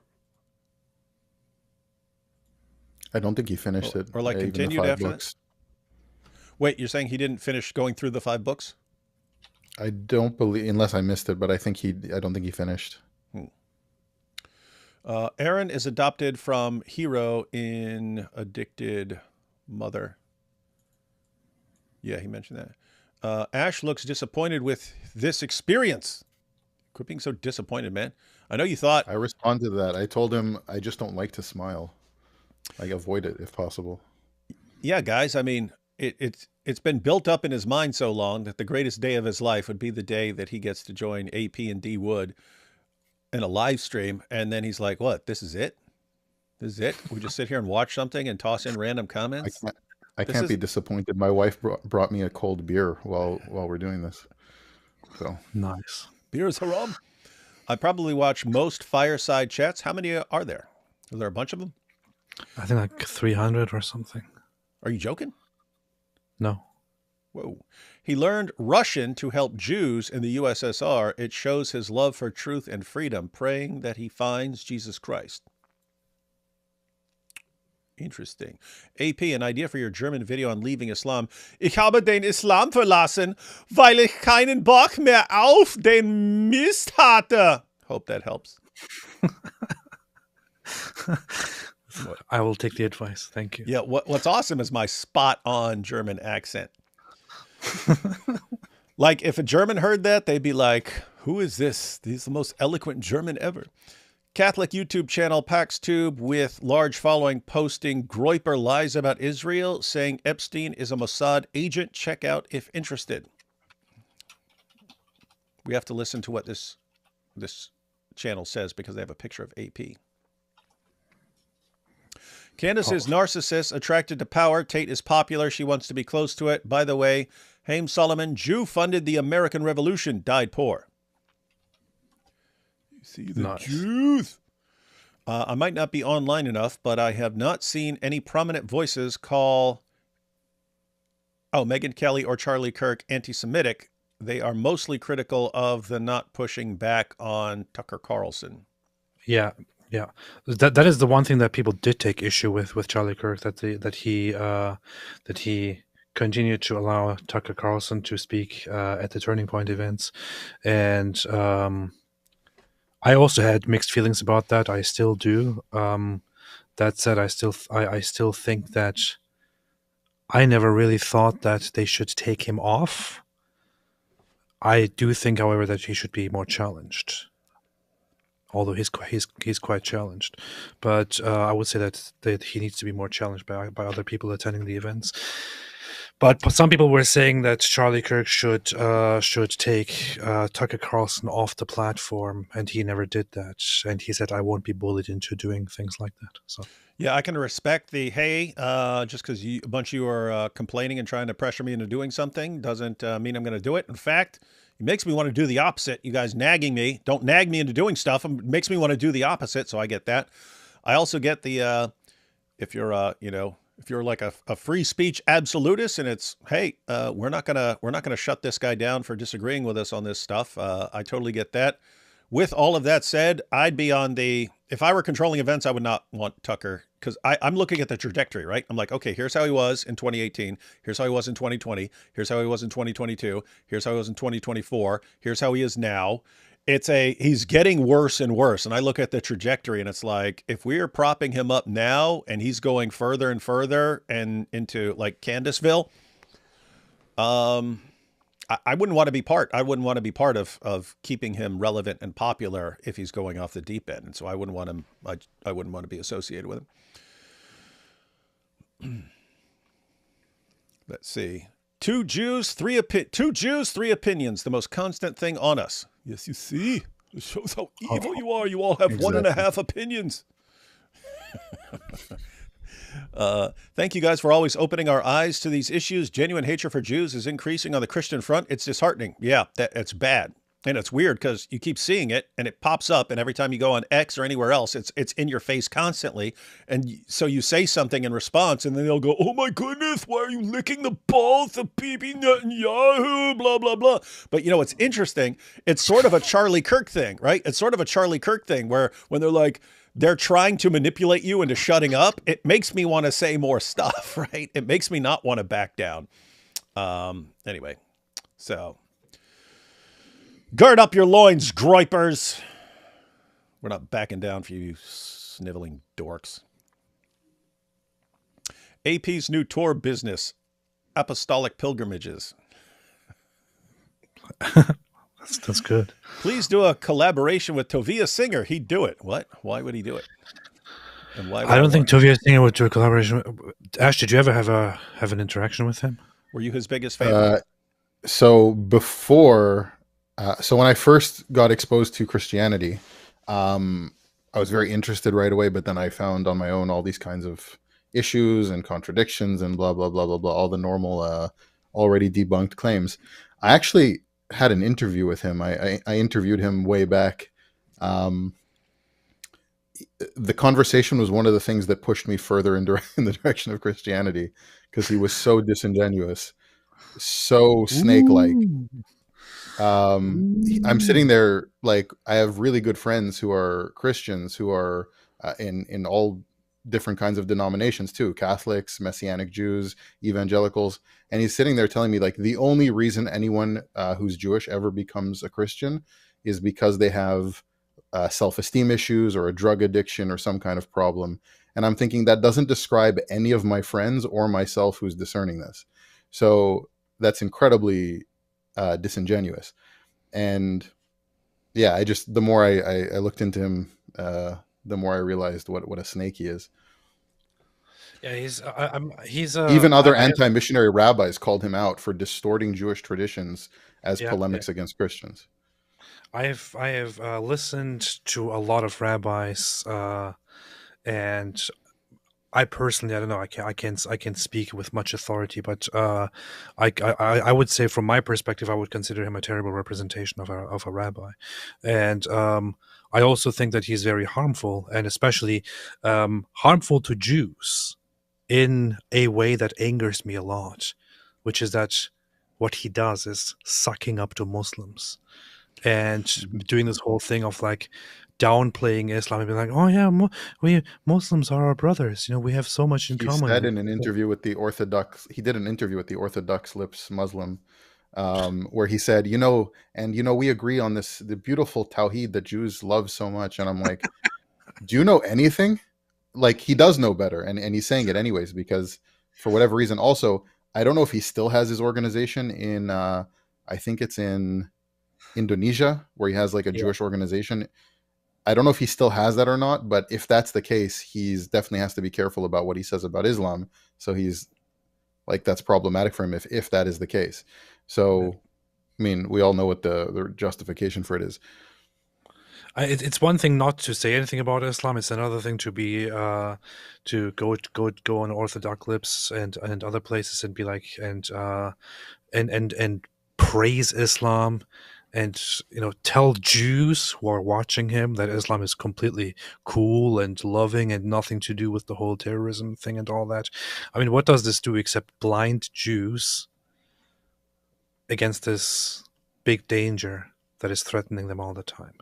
It's just, it's a terrible, terrible move. And he has an obsession with Christianity and actually considers it worse than Islam, which is just really messed up, man. I don't know. There are some, some Christians who have this very, very anti-Jewish aspect.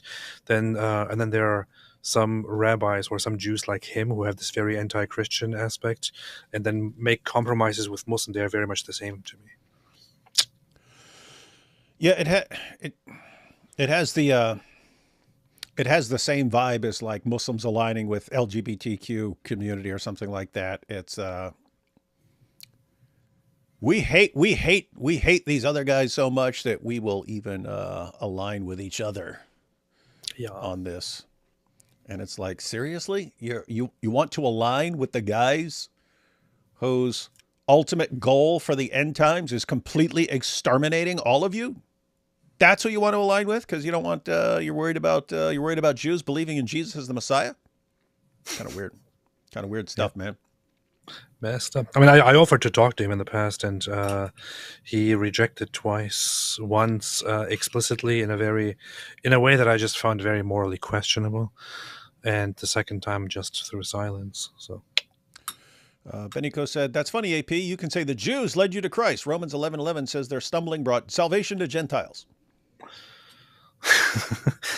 I do think about it quite often, and I also brought it up in some interviews when people ask me about my path to Christianity, that it was actually the Jews with whom my atheism started, shaking, and my path led toward believing.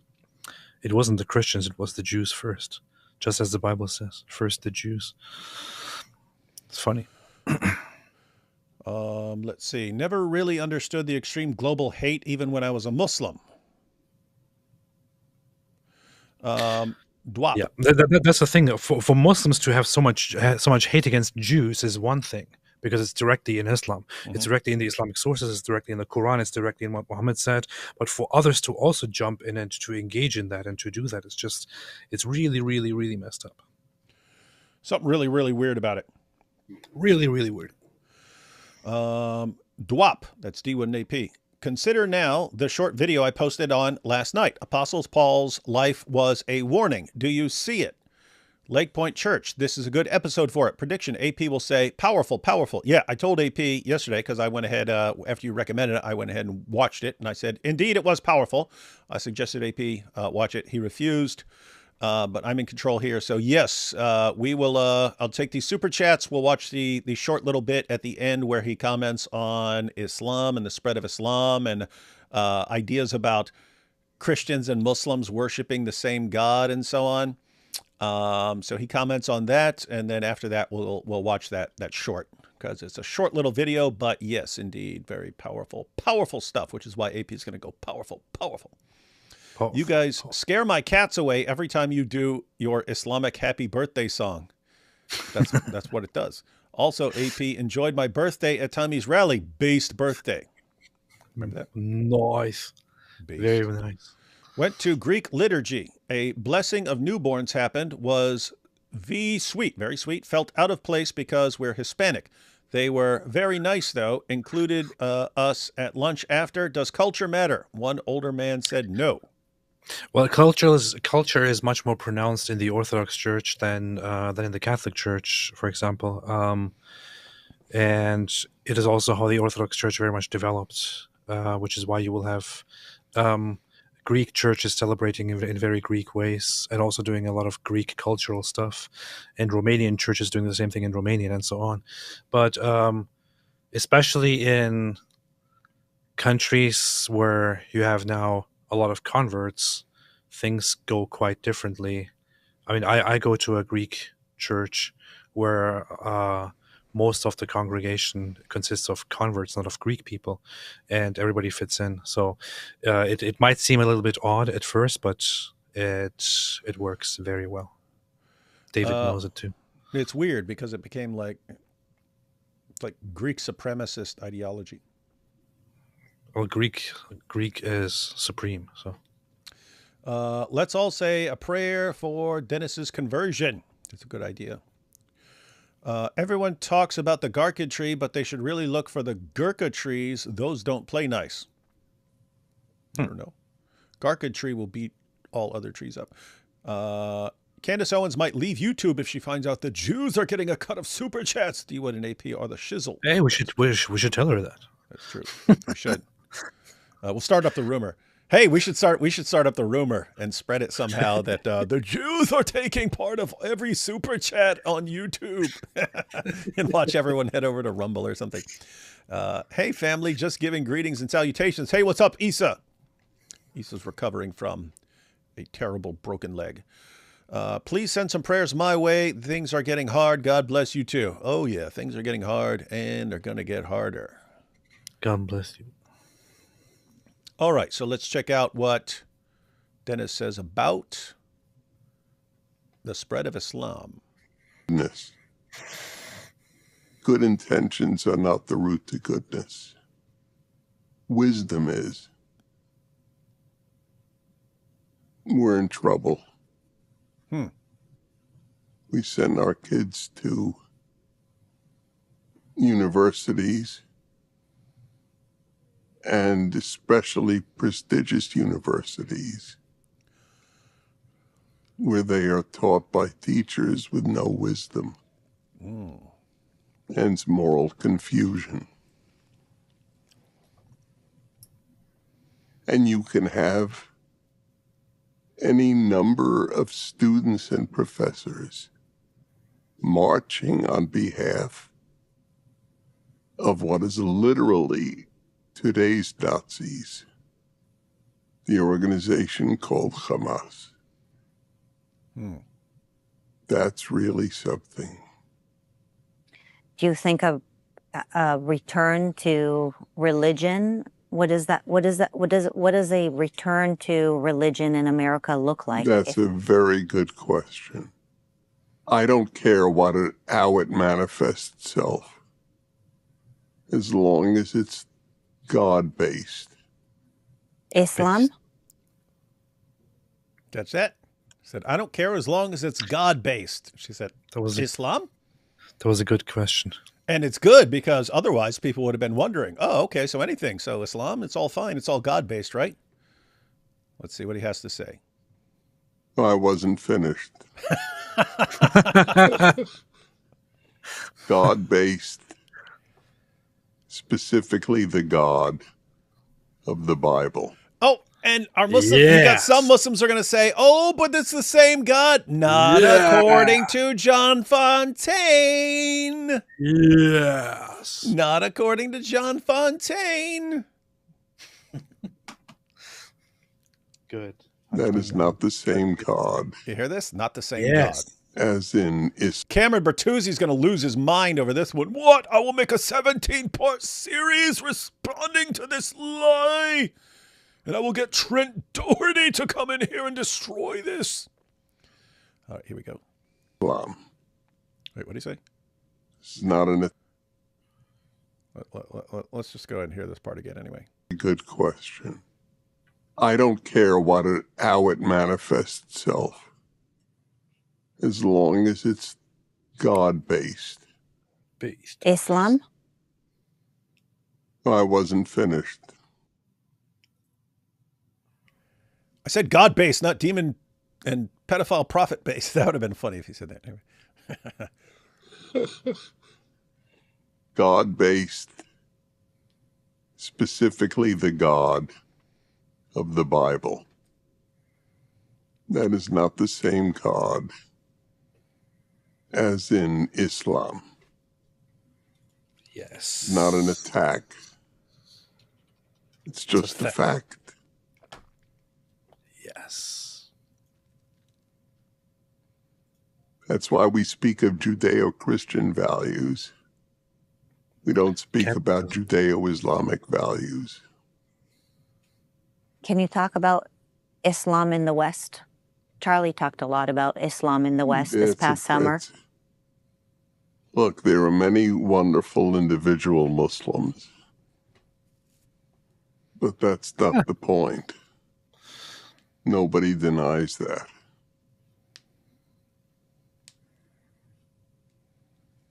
The conflict between certainly Middle East Islam and the West is very, very clear. And I wrote about it years ago. It's on the internet. When Angela Merkel decided to open Germany to 1 million Muslims from the Middle East. And I said on the radio, why would we bring in people who hate our values to live in our societies? I was unfortunately 100% right. What did I just hear on one podcast? A third of British Muslims, I think this is what I heard. A third of British Muslims want Britain ruled by Sharia law. As it should be. That's scary. Well, to be fair, apparently all British leaders want Great Britain to be run by Sharia law, so you can't blame the Muslims. It's a Muslim country. What else do you want? Mm-hmm, mm-hmm. Those are the ones who admit it. Oh, I said those are the ones who admit it. That's good. Is a very big problem. It might be a completely destructive problem. This is the biggest challenge to Western values since the Enlightenment. Any final words before we tune in to the memorial of Charlie Kirk as we sit here today? I have a lot of final words. I'm sure everybody would like to hear every one of your final words. No, thank you. Without courage, we have no chance of Without courage, we have no chance.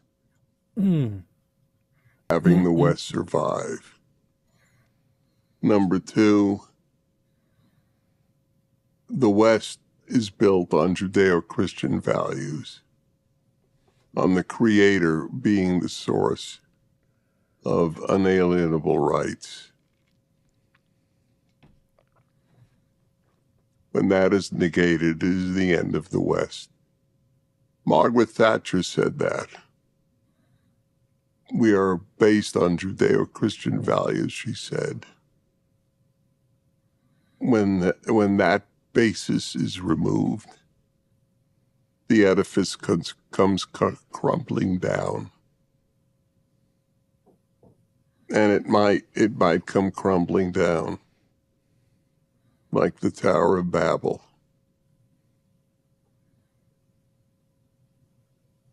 When they all spoke one language. They all speak English. They all speak Brussels. We may come crumbling down. Fourth, one of the leading editors at HarperCollins, one of the most prestigious publishing houses still remaining, said that this book is the best book about God of this century. He's talking about his book. He was referring to my forthcoming book. Huh. If there is no God, ... The battle over who defines good and evil. It's all the challenges against those of us who believe in Judeo-Christian ethics. I hope that people will order it. If there is no God, it's eminently readable, and I finished it while in this condition. That's how committed I was to getting it out. I just looked it up, everyone. It's available February 24th of 2026. So this will be available in 2026, February 24th. We have to fight. Goodness without courage leads to nothing. I'm sorry to say. Anyway, I'm almost close to saying God intervened, sending you into my life. But you know I don't know when God intervenes. But it would seem that way. God bless you, Marissa. I don't know where we'd be without you. And God bless all of you who have written to me. I've tried to hear as many of the cards and letters and emails as possible, but it's not yet been possible because the number is so large. It means a lot to me. Thank you all. If it's up to me, these are not your final words. We're going to do it again. Agree? Agreed. Wow. No, Pretty cool guy, man. You might not understand how touching that is because you're a psychopath, but that was really good. You know? Wait, what would you say? Because I would just be like based, but that would be something else. Well, that was really from the heart, you know. Yeah. Heart based. Heart-based warming. Yeah. All right. All we have left is this little short, ladies and gentlemen. This little short that was super based. AP, pay attention. It's super short. Let's do it. So you can actually pay attention. Where is it? All right, here we go. So this is, it was called something like The Apostle Paul was a warning, something Lakeview Church, but here goes. If you don't believe in the reality of the satanic, the demonic, and that we're actually in a war, here's all I want you to do. As I read this right now, I just want you to think about the events of the last 10 days, 2 weeks, and ask yourself, does any of this sound familiar? So let me describe the Apostle Paul's life to you. Number one, he went and reasoned with hostile, unbelieving people in the public square, and it got a little sporty every time he did it. Number two, when he started being successful and people started believing his message, what his opponents did is they started lying about him. They would take little snippets from his sermons, selectively edit them, spin them, take them out of context. In the book of Romans, what we find out is his critics were saying things like, oh, Paul says, let us do evil that good may result. They were saying things about, oh, Paul, he's defiling the temple. Or that, oh, Paul, he says Moses doesn't matter anymore. You catching this, guys? If you're not familiar with the Bible, you see all these things like in the book of Acts and in Paul's letters where people are constantly falsely accusing him of saying things in order to stir up other people against him. So that's the background. Until he got the other Pharisees to defend him. That was one of the favorite things. That's why when I read the Bible for the first time, it's like, oh, this Paul guy's pretty cool, but it was right there. It was right there. He goes in there. There's a scribe. It's the Pharisees and the Sadducees, and Paul's in trouble because he became a Christian. Now he's defending Jesus as the Messiah, and he steps in there and he goes, "Hey, I'm just in here because I believe in the resurrection." Talk about the resurrection of Jesus, but the Sadducees didn't believe in the resurrection. All the Pharisees are like, yeah, in your face, Sadducees. Anyway, caused a big. There's a second century midrash, obviously the descendants of Pharisees, that says who are the groups that are destined for like what is the equivalent of eternal damnation, like forever in hell. Those are Sadducees and people that deny the resurrection of the dead, which is basically how Paul got them riled up against the Sadducees in that event. Based.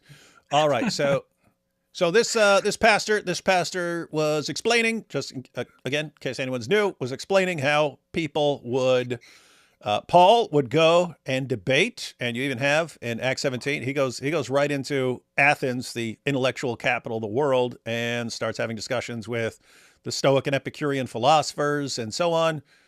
And how would people respond over time? They just make up stuff and increase hostility against him wherever he went. Matter anymore. There were mobs in all the public forums where he went. Sometimes those mobs got violent. He was beaten multiple times. He was shipwrecked. He was lashed. All these things. And then when he started gaining the hearts of a generation and his movement to Christ started swelling, they assassinated him in public. Any of that sound familiar? Why are the same things still happening? Because the same spirits are still working. New days, same demons. We wrestle not against flesh and blood, but against principalities, powers, and spiritual forces of evil in high places. But listen to me, listen to me, listen to me. I want to say two things. One of the best things that happened in the last 2 weeks is millions of Christians all over the world, they paused and they asked themselves the question, would I be willing to die for this? And because the Holy Spirit's inside of you, you real quick got to the answer, yes. And the second you did that, it broke the spirit of fear off millions of Christians. Good. Good. And the reason that was important, remember what, yeah, you heard it. You heard it here, everyone. AP said, powerful, powerful. No one could have predicted that reaction. No one. But, so think how all this is connected. Dennis Prager was just pointing out, without courage, we're doomed. It all comes down to courage. Look at anything anyone's complaining about. The UK being overrun. People of the UK could fix that anytime they want by just having courage to face the consequences and the backlash that's going to come against them. But the moment they do that, the moment they say, you know what, I don't care what they can do to me. I'm not backing down from this. They win. The moment that happens, they win. So anyway, you had Dennis Prager. He was pointing out, without courage, we are doomed. If you are good, but you are not courageous, you're not going to help in the long run. And then talking about Charlie Kirk going on to college campuses. He eventually gets killed. And then we had Pastor there pointing out the same things just keep happening over and over again. If they can't refute you, they'll start demonizing you, stirring up hostility against you until they eventually get you killed, and so on. And so, but he pointed out, but what's been the result? Bunch of people saying, you know what, now's the time to stand up. And so, bunch of people becoming more courageous. And according to everyone we just heard from, that is exactly what's needed right now. All right. What is this? Get up, stand up. Take these last three super chats here. The Charlie situation and the Christian response may have converted my manager. I pray for him that he and this generation find peace in Christ. Inshallah. Dennis Prager has an old radio show, maybe from the late 2000s, a podcast in Spotify, where he spoke with Robert Spencer about how many people were killed in the name of Islam. No one's ever been killed in the name of Islam. That's really? vicious He lie. talked Robert Spencer? That's fun. I couldn't do a live with you guys. I die of laughter. Why? We're talking about serious stuff. Serious stuff. Yeah. There's nothing funny about the horrible stuff we talk about here. All right, guys, final thoughts on anything? And don't be like Dennis Prager and have like 6 points of final thoughts. No, I'm just kidding. Say whatever you want. Well, what's interesting is, like I said earlier, they there was people in the chat, like, I disagreed with him heavily on this topic. But people were saying, like, they're doing the same thing to him that they did to Charlie. They're like taking one thing, focusing on that, and out of context. He's pure evil. You see, he's pure evil. See? Yep. But they say, like, oh, he defended pedophilia. It's like, no, he didn't. He said he'd rather that the pedophile looks at AI generated material than go and molest children. I would too. I disagree with him heavily. I don't think that should exist at all. No, I don't think it should exist. He wasn't defending pedophilia. Yeah, I'm saying if I had to decide, this guy is going to molest a child or he's going to look at some AI generated stuff, I would say, okay, yeah, I would much rather him look at the AI generated stuff. With that said, I don't want there being AI generated stuff. Right. Anyway. But that was like out of context, not understanding the topic of conversation, and, you know, ruining the reputation of a man who's done so much good. With slander. It's like that's just the consistent theme now. Slander is a very, very messed up thing in history, and it never goes away. That is some vicious slander you just spread, AP. True. And last one here. Not that easy to overrun, D. Yes, it is. Not that easy to overrun, D. Wood. On average, 5% Muslims in each European country. Estimated 40,000 terrorists in the UK alone. Our army is about 74,000 strong. What army? In the UK, 40,000 terrorists. 40,000 terrorists in the UK. Just get rid of them. Yeah. Our Easy. army is 74,000 strong. So your official army of a modern nation, you're talking about a bunch of total douches working in kebab shops, but they're on a terror watch list and so on. And you're like, oh no, there's no way we could deal with him. We're not. And by the way, I'm not even talking about who is even talking about your army. You guys have a huge population, a huge majority. The moment people get some testicular fortitude, you can replace your leaders. It could happen instantly. I've already said you don't even need to go to war. You just need to make the UK a really, really, really, really bad place for Islam by making criticism and mockery of Muhammad standard. You guys don't. There is and people. What's amazing is people don't believe me. Oh, that would never work. That would never work. Have you not seen how obsessed they are with shutting down any criticism of Muhammad? Why? They can't stand it. They cannot stand criticism and mockery of. That's why they're going for blasphemy laws, and your government is going along with it. If everywhere you went in the UK, people are blasting away at Muhammad, mocking him for every stupid. If everywhere they went, they heard about the al-Zut, they're not going to want to raise families there and stuff like that. They're going to want to get to a different place. So I'm not even talking about. This is simple. It's so freaking simple. All you have to do is have balls. What did everyone we just heard from say? It all comes down to courage.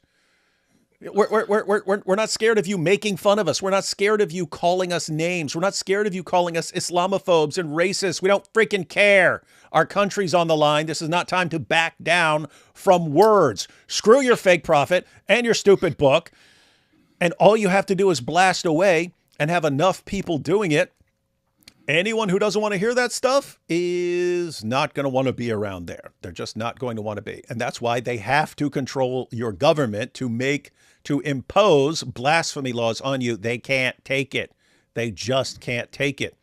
And if you had enough people and you vote in some leaders who don't absolutely suck and who aren't complete cowards, then anyone who's on a terror watch list, boom, you're gone. Gone. Bye. Gone. I have some good news for you, though. What? For the near future, especially in the UK. Especially in the UK. The latest polls, the latest research shows that the right-wing party, which led Brexit, Reform UK, is far ahead than they were in the last elections. And that in the next elections, they will probably very comfortably become the majority party and will leave the Labour Party, Keir Starmer, far behind. Keir Starmer is panicking about it right now and talking because of this about Reform UK every single day.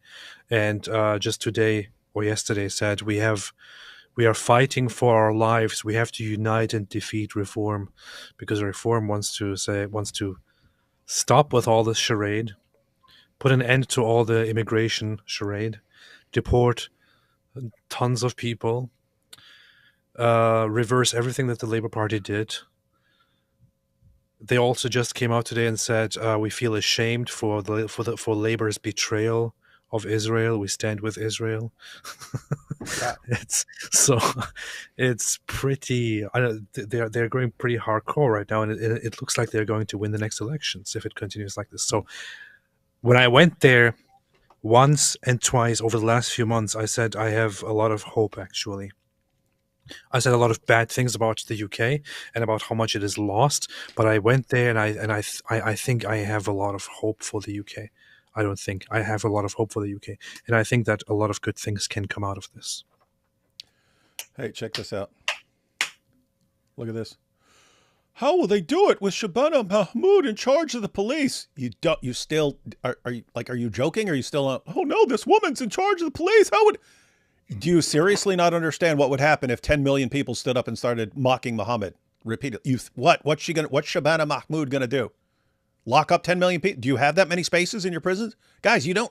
This is so simple. It's so, an idiot could understand this. And hey, no, don't be so rude to Deborah, man. What is this? Oh no, I don't even know if Deborah's joking or not, but it's just beyond ridiculous. The poll that Mohammed Hijab did years ago asked, hey, when you're doubting Islam, what is causing your doubts? Half the Muslims who answered said moral problems with Muhammad. Where'd they hear that from? They heard that from people making fun of Muhammad, and then they found out that it's true. Blasting away at Muhammad led to what's called the avalanche of apostasy. It went from the apostasy rate of young Muslims went from around 0% to 26% in like 15 years. Why? People blasting away at Muhammad. You look at the entire history of Islam, they always have to have blasphemy laws. That's why they're doing all this stuff with Islamophobia in Canada, in the United States, in the UK, in France, everywhere. We have to convince people that the worst thing in the world is Islamophobia. Why? So then we can make laws against criticizing Islam and call it Islamophobia. Why? Because they can't stand it. And they're in a place like the UK, where almost your entire government constantly praises Islam, where all the media constantly praise Islam, where all your educators constantly praise Islam. It's a very, very, very pro-Islam environment, so that when there's some random critic, they don't have to worry because they can silence that guy. If all of a sudden politicians, journalists, educators are exposing Islam, it's done. It's done. It's cooked. One, the apostasy rate's going to go through the roof, and anyone who doesn't want their kids becoming apostates is going to say, let's get out of this place now. This is not hard. It's so freaking simple. All people need to do is have balls. And if you don't, guess what? Dennis Prager's right. You have no chance. You have no chance. Either get some courage and quit whining, quit making excuses. Oh, but it's the government. Oh, but Shabana Mahmoud. Oh, no, there's all these things. It's all in your head. It's all in your head. Everything has been stacked against you to keep you in a state of fear to speak out against this. And the moment people as a whole say, you know what, screw all that stuff, we're not backing down, Islam is done. It's that weak. It's the weakest thing in the world. It's pathetic. It's a joke. The only way it continues is by keeping people scared. The moment you're not scared, Islam's done. Hey, I'm ratioing Cenk Uygur right now. It's kind No, of you're cool. not. Are you? It's so funny, yeah. Oh yeah. Hey, send me that, and I will help. He was the like, ratio. Muslims are currently going through the biggest human civil rights struggle in America. And I'm like, what are you talking What about? an idiot! Where? So- What a dork! say- Yeah, I'm gonna go check on that. We have AP saying powerful. That's true. Powerful. That's true. Powerful. And then, talking about us laughing earlier. Oh my gosh, I meant about how funny you guys are in your jokes. I know, I was just messing with you. I die of laughter. I couldn't be serious. Thanks to you, jokesters.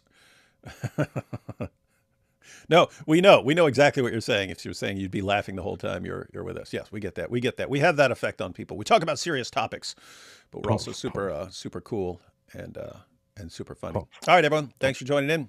Again, got the link to the full interview with Dennis Prager. Seems like a super sharp guy. Yep, hoping we'll see more from him, and I do look forward to his book coming out in February. All right, guys. Catch y'all next time.